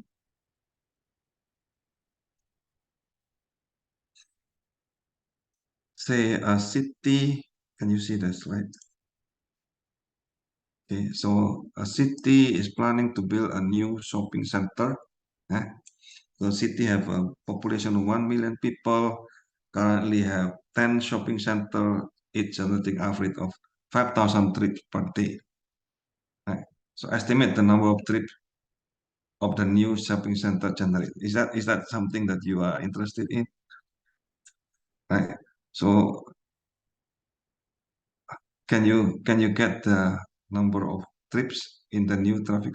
Yeah, the answer is simple. So because you assume they have similar size and attractiveness, right? So and the average is 5,000. So in that case, if they have the same, then they should have the same 5,000 trips per day also. Hmm. Right? So I hope this give you the idea. Okay, uh, our survey or our standard, okay, come from the actual data that we have gathered earlier. Yes, Bessie, you want to say something? Nothing, sir. It's just there is no actual law requiring a traffic impact analysis, but I think it assumes that any city or municipality enacted an ordinance requiring such analysis. Hmm. So it's a local LGU Yes, sir. regulation, yes. Super. Yeah. So next.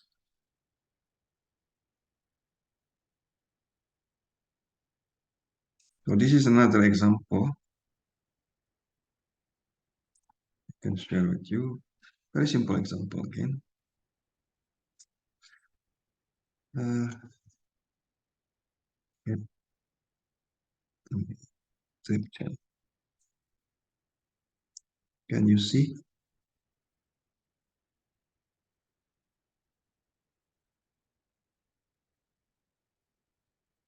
See, this is from Wikipedia more.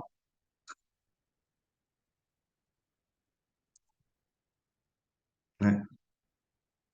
So this data is from Wikipedia. So this Mall of Asia have land area something, right? And attract daily foot traffic about 200,000. So, okay.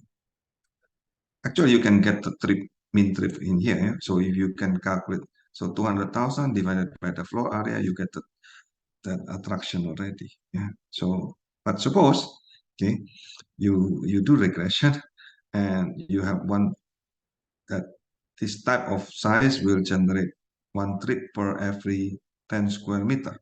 So the question is, how many trips will that mall generate per day? Okay, so all you need to do is, yeah, you have so many numbers here, but of course now depend on the trip rate. Yeah, the trip rate is one trip per every 10 square meter of gross area. So what is the gross area? The gross area is 5.8 something here, right? So in that case, you can estimate, okay, around 58,000 trip per day, example. Okay. I hope with this you get a clearer idea what is the purpose of trip gen. Yeah.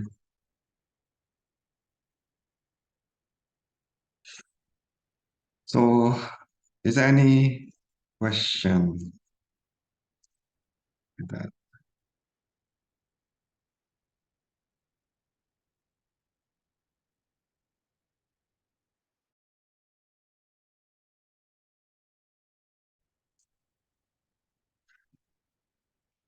Okay, so if not, we can go to the next topic, with this trip distribution.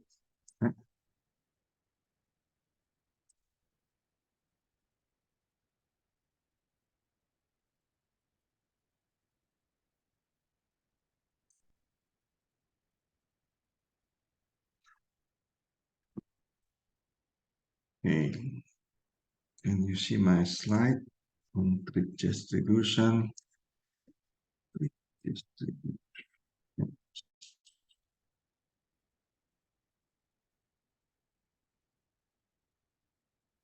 Okay, so this is the second steps. Okay, knowing, okay, the trip production and trip attraction. I hope at this point you already know what is trip production, trip attraction, right? So knowing the trip production and trip attraction, now you want to get the OD. Okay, so yeah, this is last time. Yeah, transportation and direct demand. Simple demand supply analysis may provide basis for planning, and trip generation will relate to land use, traffic, activity, and travel, right? So in this case, we want to learn several things in this slide. Yeah, one is called the value of time and general costs, and then second is about OD matrix, and then we go to the model. Yeah, which is the gravity model. Okay. So first part I want to discuss is what is called generalized cost. Yeah? So remember, transportation is not something that you want; it is a cost, right? So similar to sickness. So we have what is called transport impedance or resistance. So we also call it generalized cost. So what is generalized cost? It's basically generalization of cost, time, distance, inconvenience, safety, and so on. Yeah? So you can put any friction of movement as a variable into the general cost. Okay, so example here, okay, the cost is a function of the cost itself. Okay, and then waiting time, for example, and then the distance, and then safety. Yeah. So the point here is there is what is called value of time, yeah, which is a function of income, and there is also conversion factor of the speed. Yeah.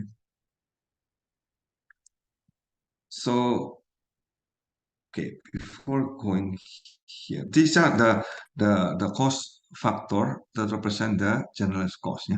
So you can put travel time, travel cost, okay, including the terminal cost, yeah, parking fee, and so on. Okay. So for the travel time, you can break down into more detail. In-vehicle travel time, yeah, inside the vehicle, and maybe walking time to the stops, waiting time in the stops, and then the number of transfer.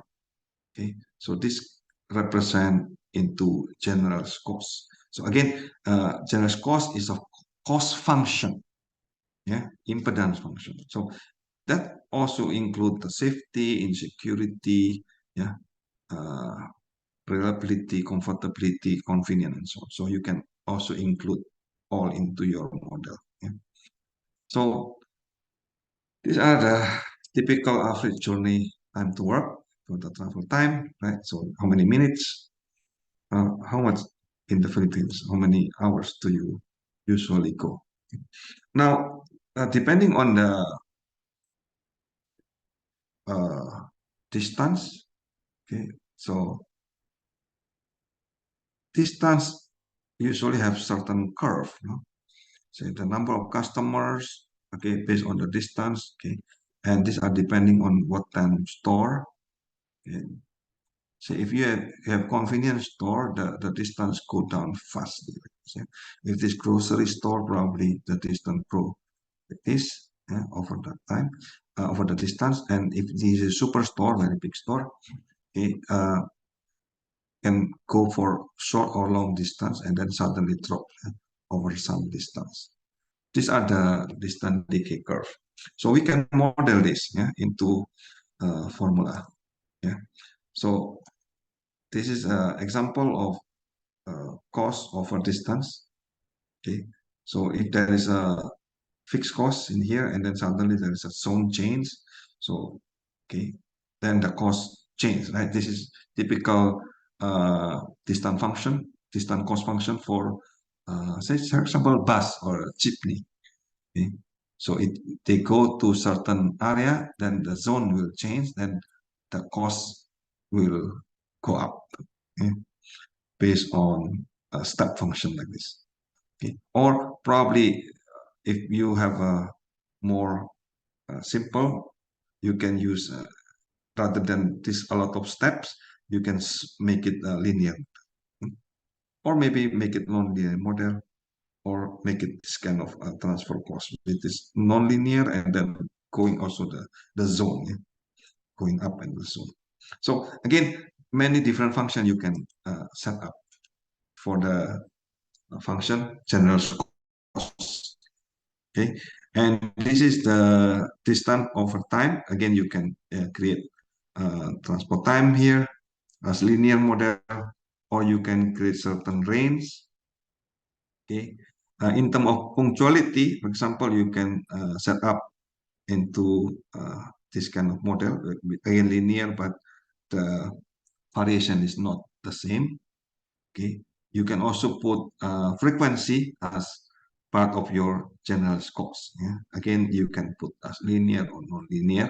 So more frequency will go up, okay, and less frequent will go down. So this is the common cost function that you can use. I call this power. So we have two parameter alpha and beta here. And you see, the Cij is the cost between zone A to zone J. Okay, and if you look at the behavior of this power curve, okay, so for example, the red one here is the power curve. Behavior is going down. Okay, this is the function, and the below is the trip cost. So the behavior is going drop like this. Yeah? So another model is using exponential. So again, you can set up two parameter, alpha and gamma. Okay, and exponential model, now you have the same as power, or you can have going up and drop like that. Yeah. You can also have the, depending on the parameter, you can have different behavior of the cost function, but basically it will decline, yeah, over longer course. Or you can also use logistic function with this F curve, yeah? Or you can combine all of that into one function with this power and exponential function. So this is what I use later on. Okay, you can either use 3 parameter or just use 2 parameter, beta and gamma here. Okay, so okay, before I go to the next topic, is there any question that you want to ask, or you have any comments about general cost? Okay, I forgot one thing. How do you get the value of time? How do you get the value of time? Sir, we actually have a matrix for the value of time cost that we use in computing for the vehicle operating cost, or VOC. Okay, but how do you get that matrix?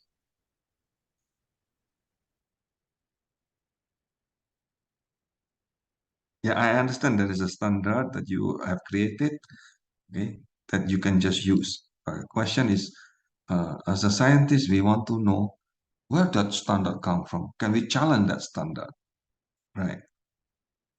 So, of course, the standard can come from certain model that they can develop. Okay, so if you don't have, for example, if you don't have the standard, if you don't have the matrix, what is the simplest way to calculate the value of time?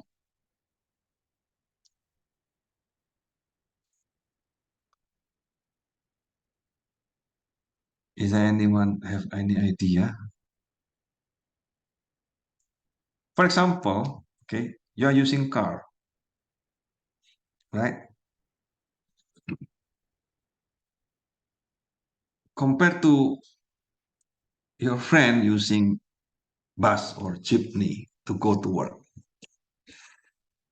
is your value of time the same or not?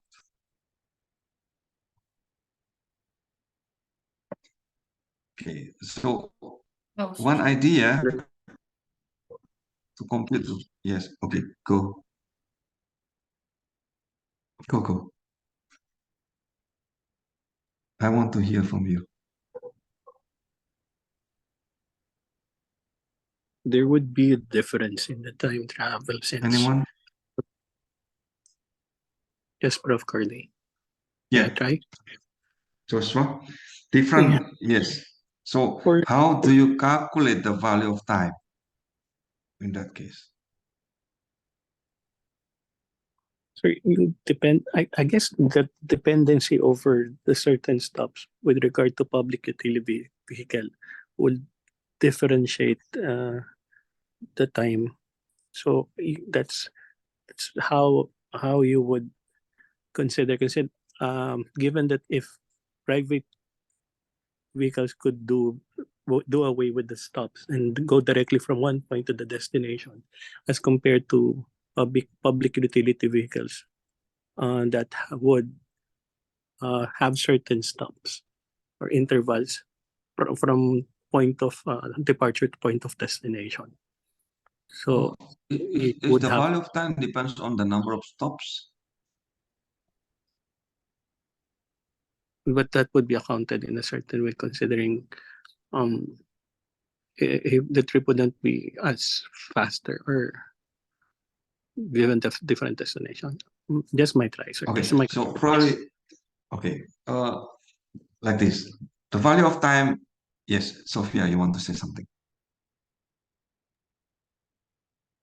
Just want to try also, sir. Based on what I have read in one of our feasibility studies of the company previously. So they estimated the number of people that are willing to shift from using the bus to the rail by conducting willingness to pay surveys. WTP, yeah. And I think that's where they got the value of time, Hmm. from asking people whether they are willing to shift it, where if they are willing to pay, for example, times two of your current of the of current fare they are paying for bus, if there will be reduction in travel time of this much. So like there's a trade-off between the travel time and the fare. So that's how they got Okay. a value of So my question to you now, how much is your value of time, your own? mm. That's it. I think uh m- I also read that most of the answers were based on their like hourly wage or That's something. correct. That's correct. Right. So to calculate the value of time, the simplest way is based on the hourly base. Yeah. So example, in 1 week, how many hours do you work? 40 hours, right? In 1 month, multiplied by 4, that means 160 hours. So how much is your salary in 1 month? Okay. For example, your 1 month is salary is 16,000. Just give any number so that easy to compute. Okay. So 16,000 divided by 160. That means how much?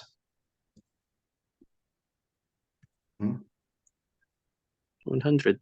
100. Yes. That means your hourly rate is 100. Okay. That is your value of time.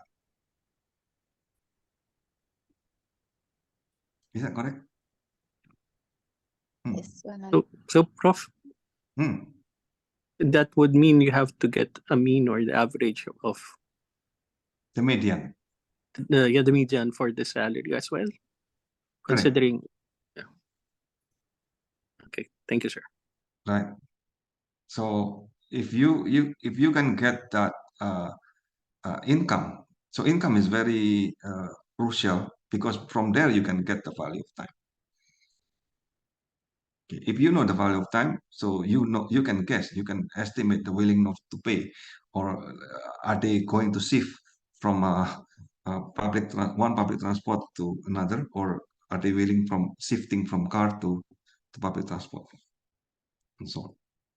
Because based on the value of time, then you know, okay, you can estimate, convert, okay, the time into cost and the cost into time. Yeah. So the simplest way is based on their income. So now you know how much is your value of time. Right. That means if you're wasting your time in say 100 pesos per hour, correct? Right. So if you are traveling and you have delay for 2 hours, that you already wasted 200 pesos without knowing. Right? That's how we compute. Okay. So any other comment or question? I go to the next topic, spatial interaction.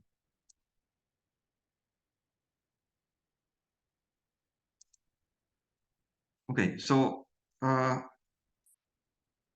because we are using zone, right?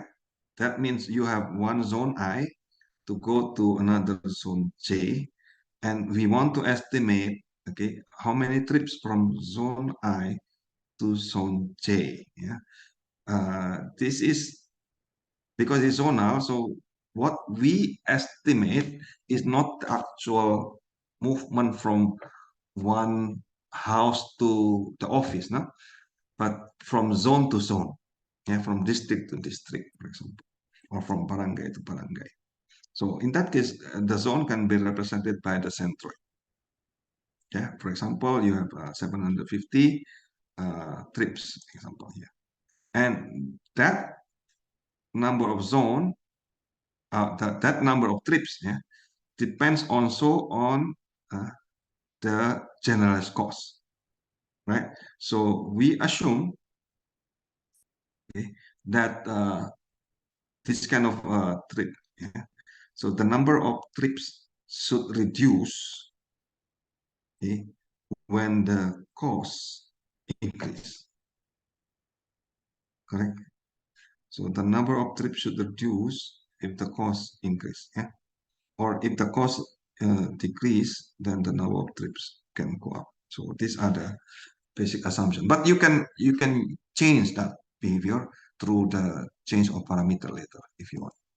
Okay. So again, what you have is the trip production here in the sum of row, and then you have also the trip attraction, okay, as the sum of column, okay, from the first step with the strip chain, okay, and in the second step with the strip distribution, your goal is to create this OD matrix, this OD matrix, yeah.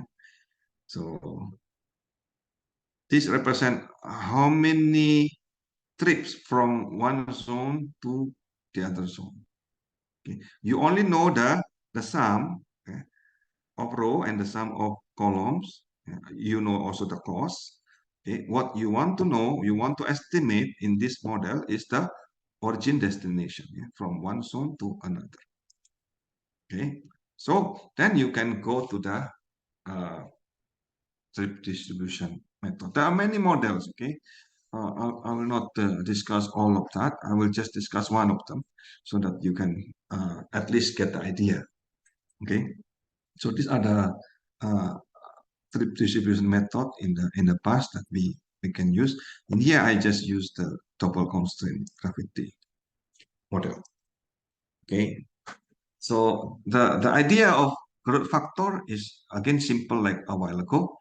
Okay, if you know the growth factor, right, and you know the trip now, then you can estimate the future.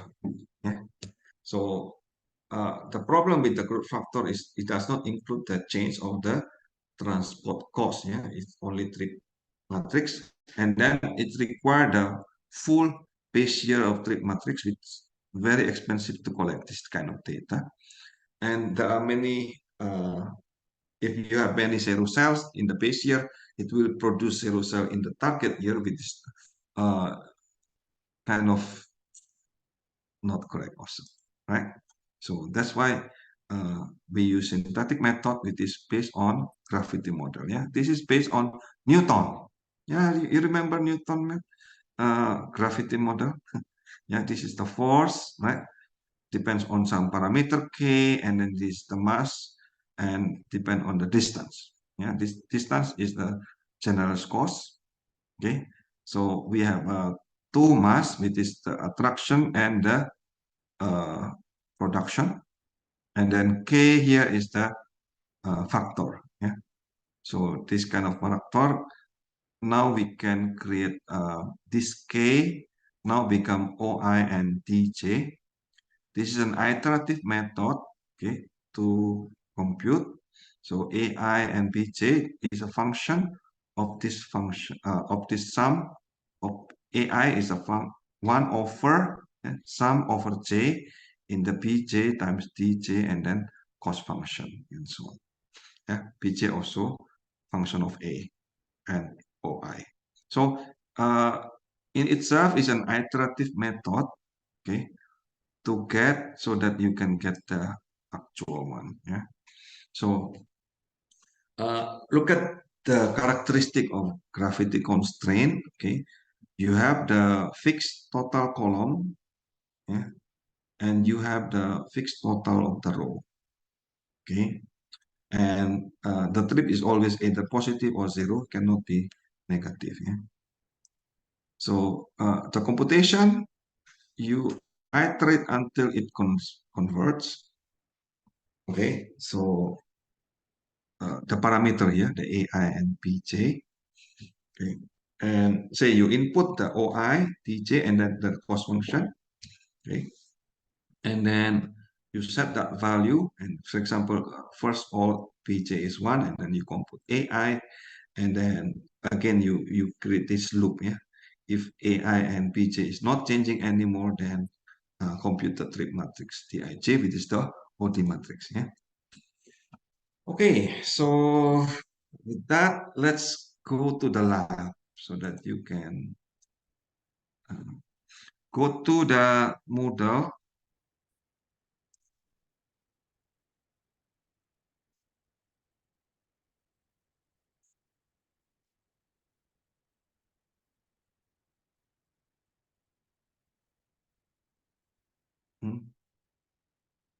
Go to this website.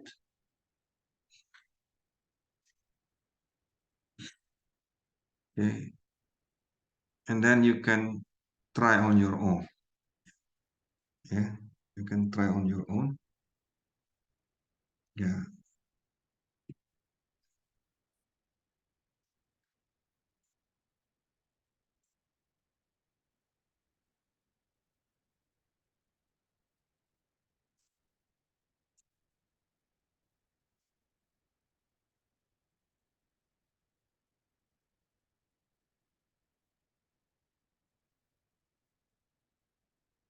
Did you go to the lab website? Okay, I will. Yes, sir. Yes. So there. So all you need to do is to give the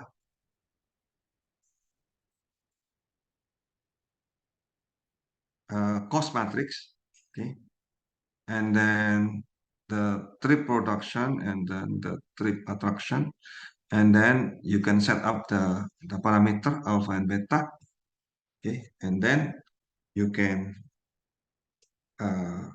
click calculate to get the OD, yeah, the origin destination.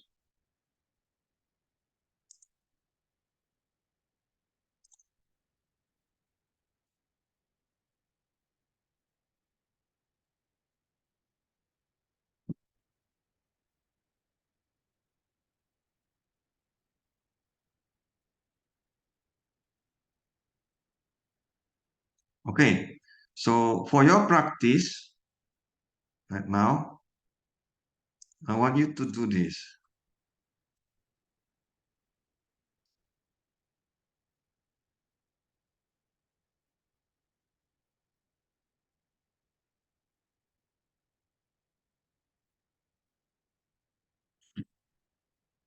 Okay, so all of you, can you practice? So I have only 3 zones, A, B, and C, and this is the cost within the zone. Okay, and these are the trip production and attraction in the data. And then question is, can you get the number of trips, yeah, between the 2 zones? And then, yeah, all you need to do is to input this into the tools, the lab tool. Okay, and I want you to try 2 set of parameter. Okay, the first set is alpha is 2, beta is 0, and then the second set is alpha is 0, beta is 0.5.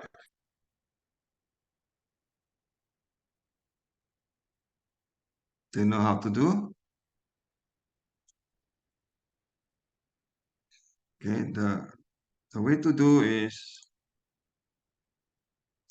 you create the cost matrix, yeah, from this data.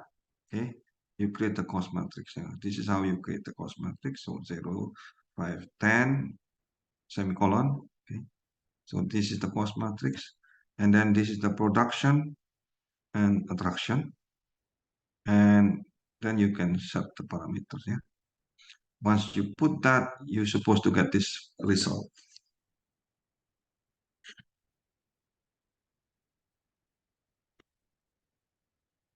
Yeah, this is for alpha 2 and beta 0. You see the diagonal element is 0, 0, 0. Okay, when you change that parameter. It's the same data. You change the parameter. Alpha is 0, beta is 0.5. The diagonal element is the highest, meaning the intra zone is the highest. So be careful. This trip distribution really depends on the parameters that you set.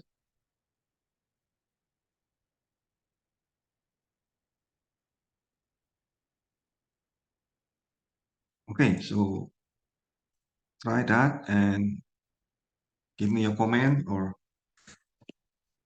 your question.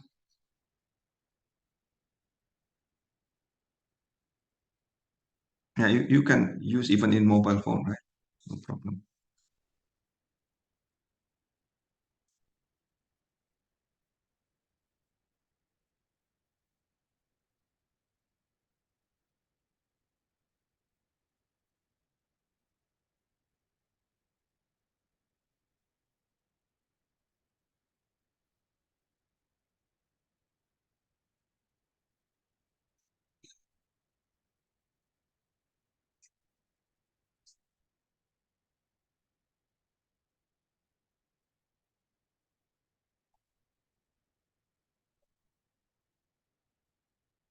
How was it?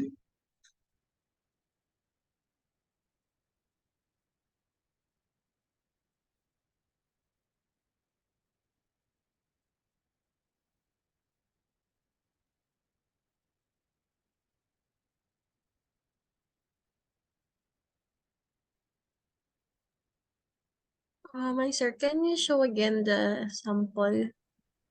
Oh, the sample problem. Okay. Sample problem, I mean. Yeah. Okay. I will show again. Some problem. This one? Isn't that in the slide already? No? It's not in the slides, sir. Oh, really? Not in the slide. Okay, I will update the slide. After the class later.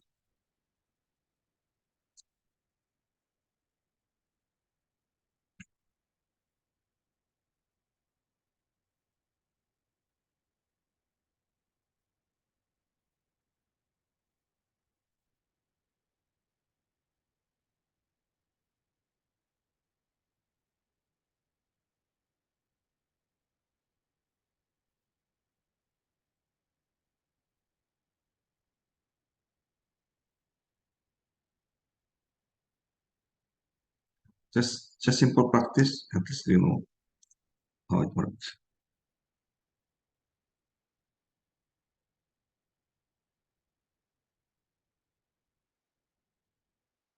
So a while ago you show the example of survey, right?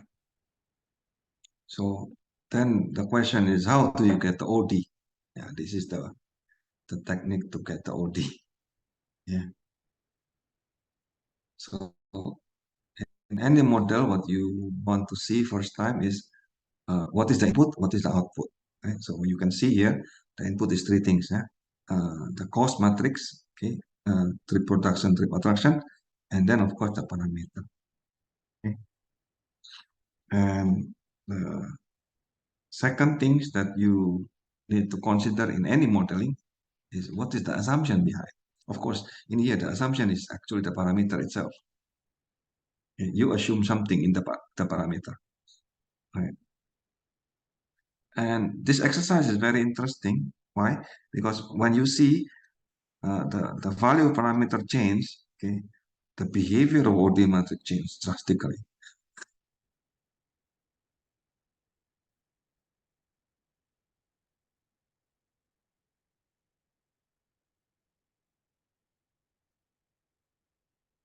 Yeah. In the past, when we teach this, okay, we ask you to compute manually, okay. But nowadays we have AI, so we can create the program, so you can just use the program easily. Okay. Most important is not how to compute manually, but to understand what is the input, what is the output, and what is the concept behind. Okay. And what is the invariant? The assumption behind that.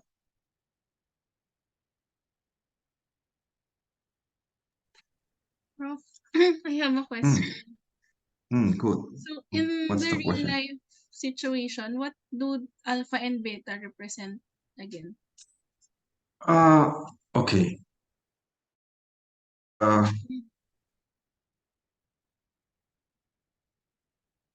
Trip.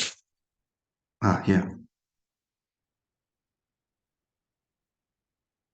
You have this slide, right? So the one that I use is the last model here. Yeah, without alpha. Only beta and gamma there. But that one I put name as alpha and beta. Probably in the slide is better. In that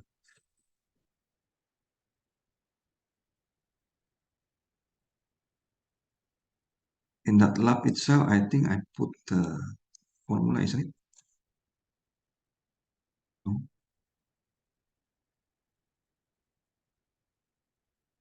Oh, there, yeah. So that alpha and beta is represent the general cost. So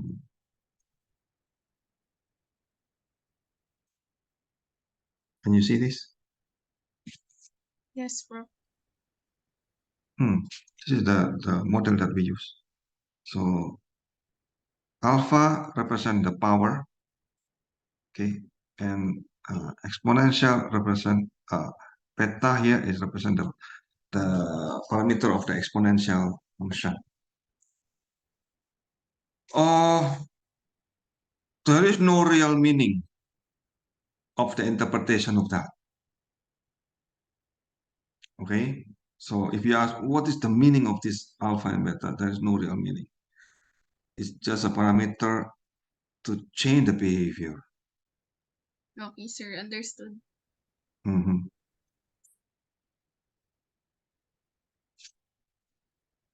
So if you want to go back to Newton, F equal to K M1 M2 divided by T square, right? T in here is Cij, right? T square means alpha is 2, isn't it? And then if you put beta is 0, what will happen to this exponent? Become 1, isn't it? Yeah, exponent of 0 is 1, right? So in that case, if you put alpha is 2 and beta is 0, you get exactly the Newton method. You go back to the Newton method. Yeah. So now if you change that value of the parameter, then you get a different result. Right. So The convergence threshold is fixed. That's a given. The 0, the point. you can change if you want. So this is just to make it how far you want to iterate. The convergent threshold is how far you want to iterate, so that if 0.001 that you mean as correct already. Okay. So you can change that. No? Again, you have the lab, so you can change. Okay, so you can even make it 1 if you want. Okay, so it will not change so much in terms of behavior, but it will say how long you will iterate for this purpose. Okay. So for this assignment, not assignment, yeah, this practice, yeah. So what you will get. So in here, I will do. Let me share the screen with you, the whole screen now. Okay. So what I will do is I just copy and paste this, right? Post matrix into the lab there. And then the trip production, again, I copy and paste this trip production. Trip production vector. So I put that. And then the trip attraction, again, I copy and paste. Or you can type 2 and 0. So I will, yeah. There. So now alpha I change to 2 and 0. And then what I will do, I calculate, right? There. Interesting. Okay. That this is what I want, right? 5,000, 10,000, 7,500, correct? And it get exactly what I want. And this is what I want also earlier. Yeah, this is what we give, right? And it gave exactly what we get, right? And this is now the OD, right? So from O, yeah, to D. Oh, you have from zone 1 to zone 2, 4,207 trips in this case, yeah, person trips, yeah, given this. What is interesting actually is using this pure Newton method. Okay, you get 2 alpha and then beta is 0. The problem here is intra trips, yeah, within the zone is 0, right? So this is a problematic. Okay, so then let's change the parameter into something better. Okay. How about alpha is 0 and then beta is 0.5? Okay, so now we change the alpha is 0 and beta now become 0.5, right? And then you calculate again. Oh, now the intra trip is higher, and this makes more sense, right? Why? Because if the cost is lower, correct? If the cost is lower, then the number of trips must be higher, isn't it?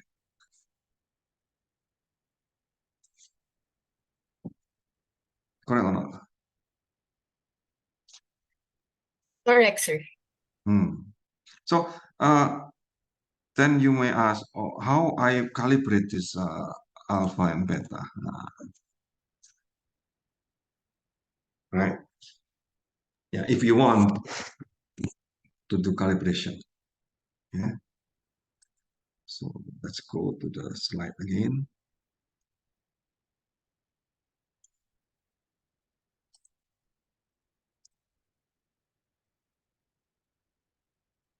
Oh, where is?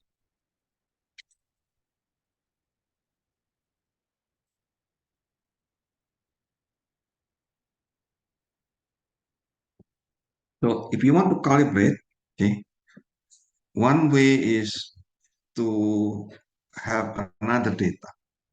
Okay? One way is to have another data called how to serious.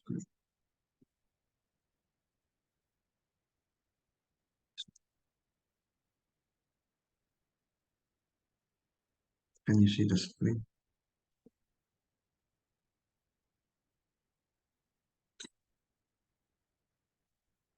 Yes, so this is we call it average cost. So this is the trips. Okay, you multiply by the cost and then divide it by the total cost here. So we have the average cost, right? And then the average cost you can compare one from the model, okay, and then one from the actual one. Okay, the average cost from the actual one and from the model, from the observation and from the model, and then you want to make it so that they are close to each other. That's how you calibrate. Yeah. So you change the value of the alpha and beta a while ago so that they are close enough. Yeah. If they are close enough, then you accept that parameter. If they are not close, then you change the parameter. Basically, you can change randomly or you can change iteratively, say by increasing 0.001, for example. Okay. So usually this is what we do in the program. Huh? So another idea to calibrate, yeah, say you have more than one parameter, right? So we have what is called TLD, yeah, trip length distribution. The idea is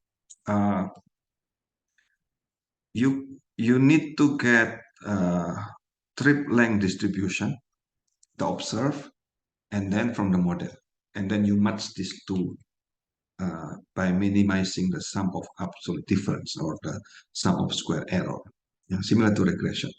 Okay, so what is trip length distribution? So that means for each trip length or the cost, okay, how much is the number of trips? So this can be obtained through a survey, right? For example, you ask the cost, for example, you ask the distance, how much is the actual cost, right? So from there you can get the generalized cost, right? And then you ask them how many trips they do in a month, for example. Okay, so then you have created this kind of distribution. Yeah? If you have many of this data, you can create the distribution. Yeah, so this is called TRD, yeah? Trip length distribution. So then you compare the trip length distribution and the model distribution. Then if they are close to each other, then the parameter is the one that you accept. Do you get the idea or you don't? So I give you an example. Okay, so this is the general cost. Okay, and this is supposed to be the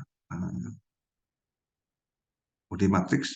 Okay, from here, okay, say you have say 2.5, right? 1 point. This is example. Yeah, this is given. Okay, and 2.5 is this one, right? Zone 1 to 1, and then zone 2 to 2, zone 3 to 3, and so on. And then zone 1 to 4 is 7.5, for example. So on. So then you can get the pin, the cost pin, and then the number of trips you can get from the OD matrix. Right? So you total all of that. Say, here, 1, 1, 2, 2, 3, 3, 4, 4. That means 20 plus 15 plus 35 plus 100. Can you get? So 1, 4, 4, 1. That means 1, 4. This is 40. 4, 1 is 60, right? So 40 plus 60, 100. So this is the trip length distribution. Do you get the idea?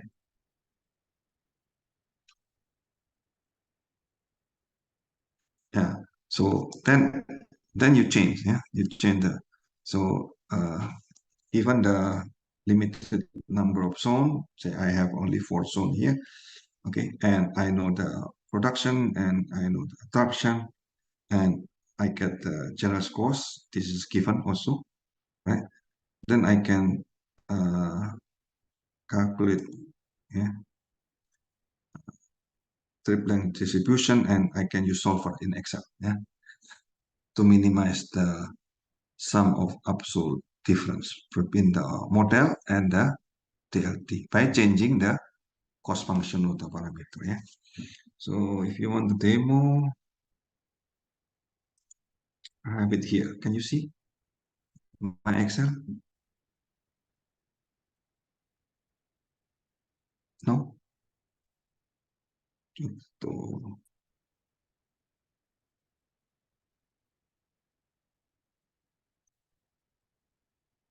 Can you see the Excel? So this is in this example, I have only how many? 4 by 4. Yeah. So and then this is given. So the one in yellow here is given. So I just use cost function parameter 1. Okay, and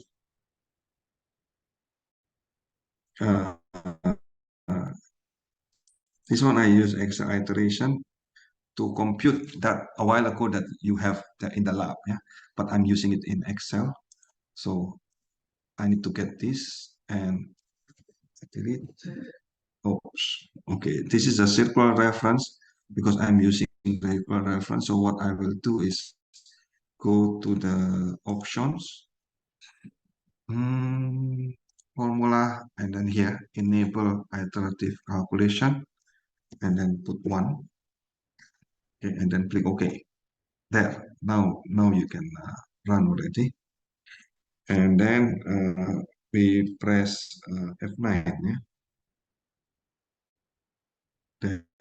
It will compute. Can you see? It's getting closer and closer, right, to the one that we want. Yeah. So there. If it is close already, then we see this is the same as this one that we want. Can you see that? Or you want it to run again? So I close. I can put any label here to close. Okay, and then I delete that. Okay, and you see here, this is not correct, right? So then I run it by pressing F9. There, it's getting closer and closer and closer to the actual value. Yeah, there. Yeah. So from there, you can calculate the trip length distribution. So say this is based on the value of this that we have given, and this is the observed value. Okay, come from this one, P until T, right? And then this is from the model. Yeah. So if you want, I can share this later in model so that you can also check. Yeah. But don't forget, this is the assumption that we already know this one, the one in yellow. Okay. So is there any question?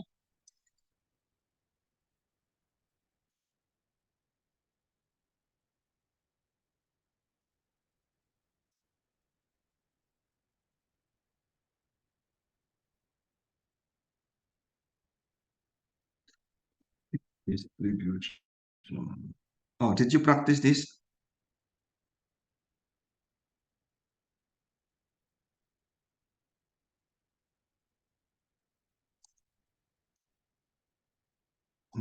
And you put into the value, you will get this value. Is that correct? Okay. Right. So, compared to other method, for example, maximum entropy, linear programming, you can also use, if you use maximum entropy approach, prove to be equal to gravity model. If you have a result, okay, you can also use linear programming. But if you use linear programming, the result sometimes out of 0. Okay. And you can also include the cost function that can be used for policy related. Yeah, that means you can use a generalized cost function. Yeah? But the result is OD. Yeah, this is the gravity model that is the same as linear programming. Okay, so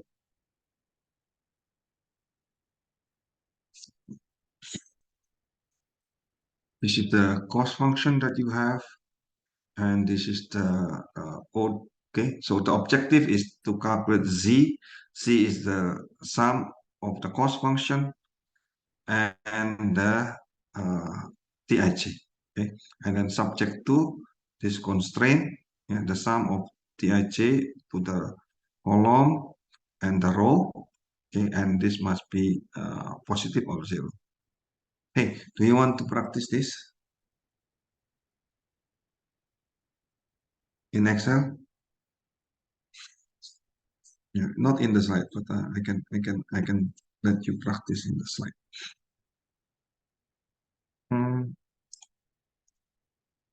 Okay, I can create that.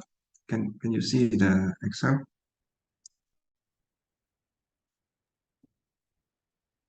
So you can create a new Excel, new workbook. Okay, and what is the value that you want? You can create any example. Let's do the example a while ago. This one, okay?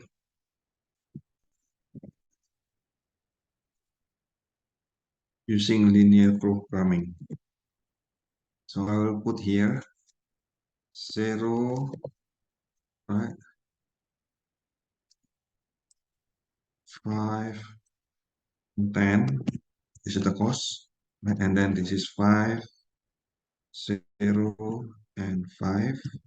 And then this is 10, 15, and 0. So this is the input of Cij. I'll put here Cij. Okay, so this is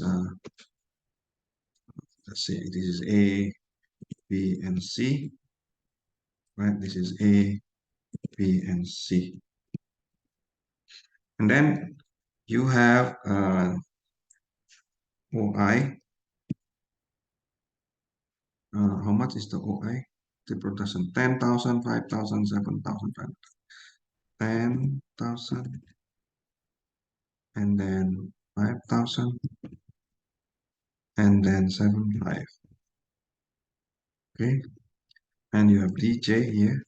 The J is the trip production, which is 5,000, right? 5,000, and then 10,000, and 7,500 here. Now you want to create the function, right? fcij. Okay, so you have alpha, you have beta. How much is your alpha and beta? So what's available? 2 and 0. Okay, let's put 2 and 0. 2 and 0. Yeah, later you can change this. Okay. So again, you have ABC. Okay, and this one also ABC. Right, so let's name this alpha and beta. So create from the selection, yeah, in the left column, right? So then you have this one alpha, this one beta. Can you see this? The name is there. Okay, and then what is the function? The function is the Cij, right? Exponent of alpha multiplied by exponent of minus beta multiplied by Cij. Is that correct? That's the cost function that you define. There. Okay, so this is the computation, so it's not longer yellow, so I put this. Okay, so now I want to get the Tij, which is the OD, right? Again, from A to B.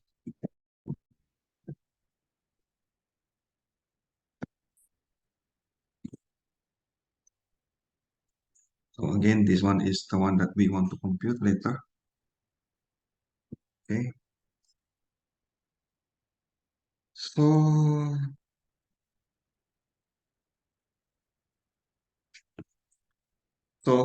we don't know the Tij, right?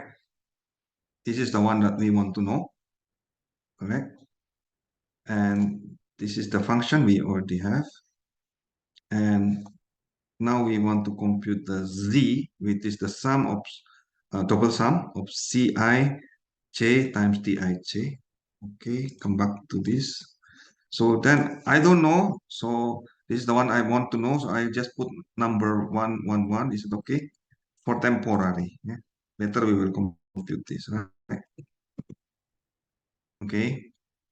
So then I get the objective function, objective, yeah, which is z. Oh, what is z? Z is the sum product of what? This one, yeah. The cost multiplied by the Cij. Oh, I got that. Okay, so this is the one that you want. Okay, let me put different color. So up to here, you are ready, okay, to solve. Right? Your goal is to get the Tij. Okay, your goal is to get the Tij. This is the OD matrix that you want.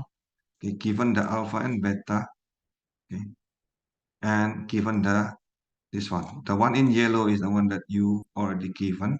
This is the one in green here is the output. Yeah? The one in yellow is the input.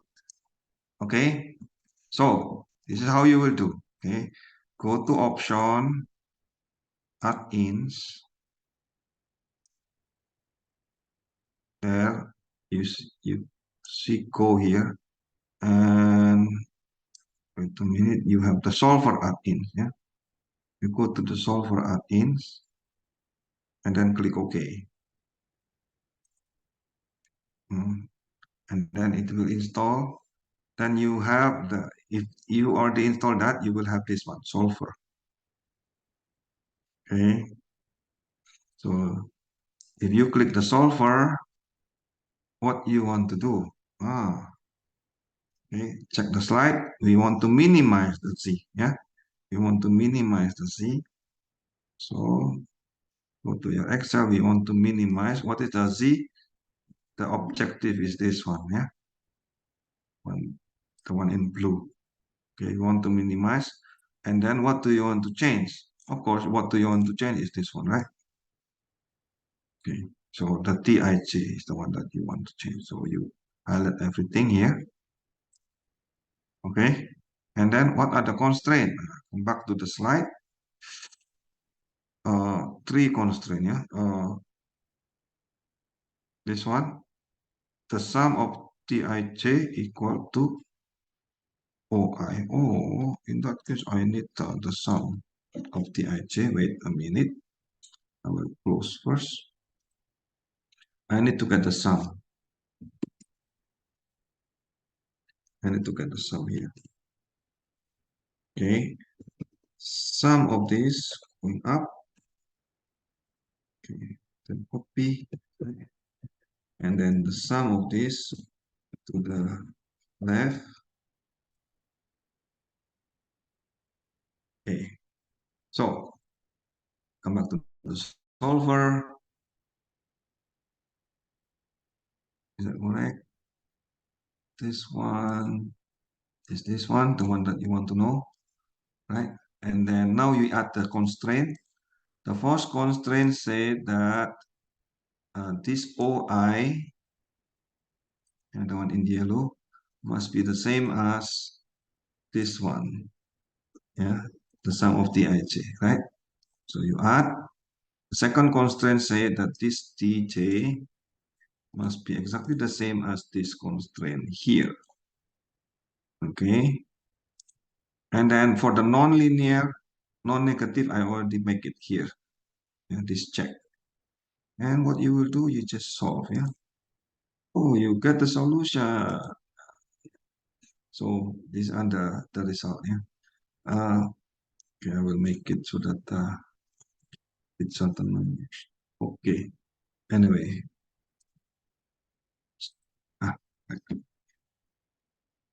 So the problem with the linear programming, this is linear programming, right? The problem with linear programming is you will get a lot of zero. compared to gravity model. Yeah, but the result, yeah. And of course, that also depends on your parameter. Yeah? Okay, so I hope you enjoy this evening lecture. Sorry, we have more time than necessary. So next meeting we discuss about mode choice and traffic assignment. Yeah, the next two steps. You can read the slide before so that you can ask more questions. Okay. For today, is there any question for the whole things? No. So thank you very much for today then, and have a nice evening. So see you next week. Okay. Prof, I want to ask if do we have a tentative date for Oh, the group presentation? is that today? No. If we have a tentative date. Oh, we have. I think Mhm. in.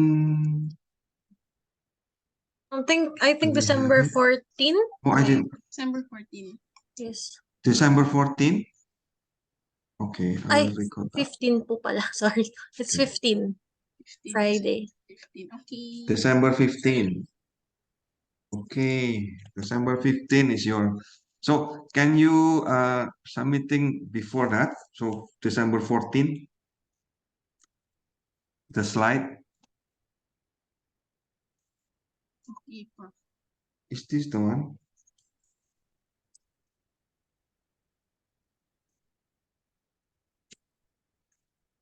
The final project presentation is already in Moodle, I guess.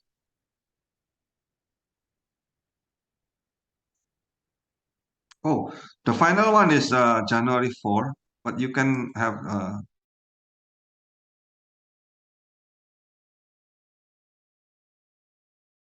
December 15, yeah. For December 15, Prof, what are we going until what point? Progress. It's just progress, the progress report on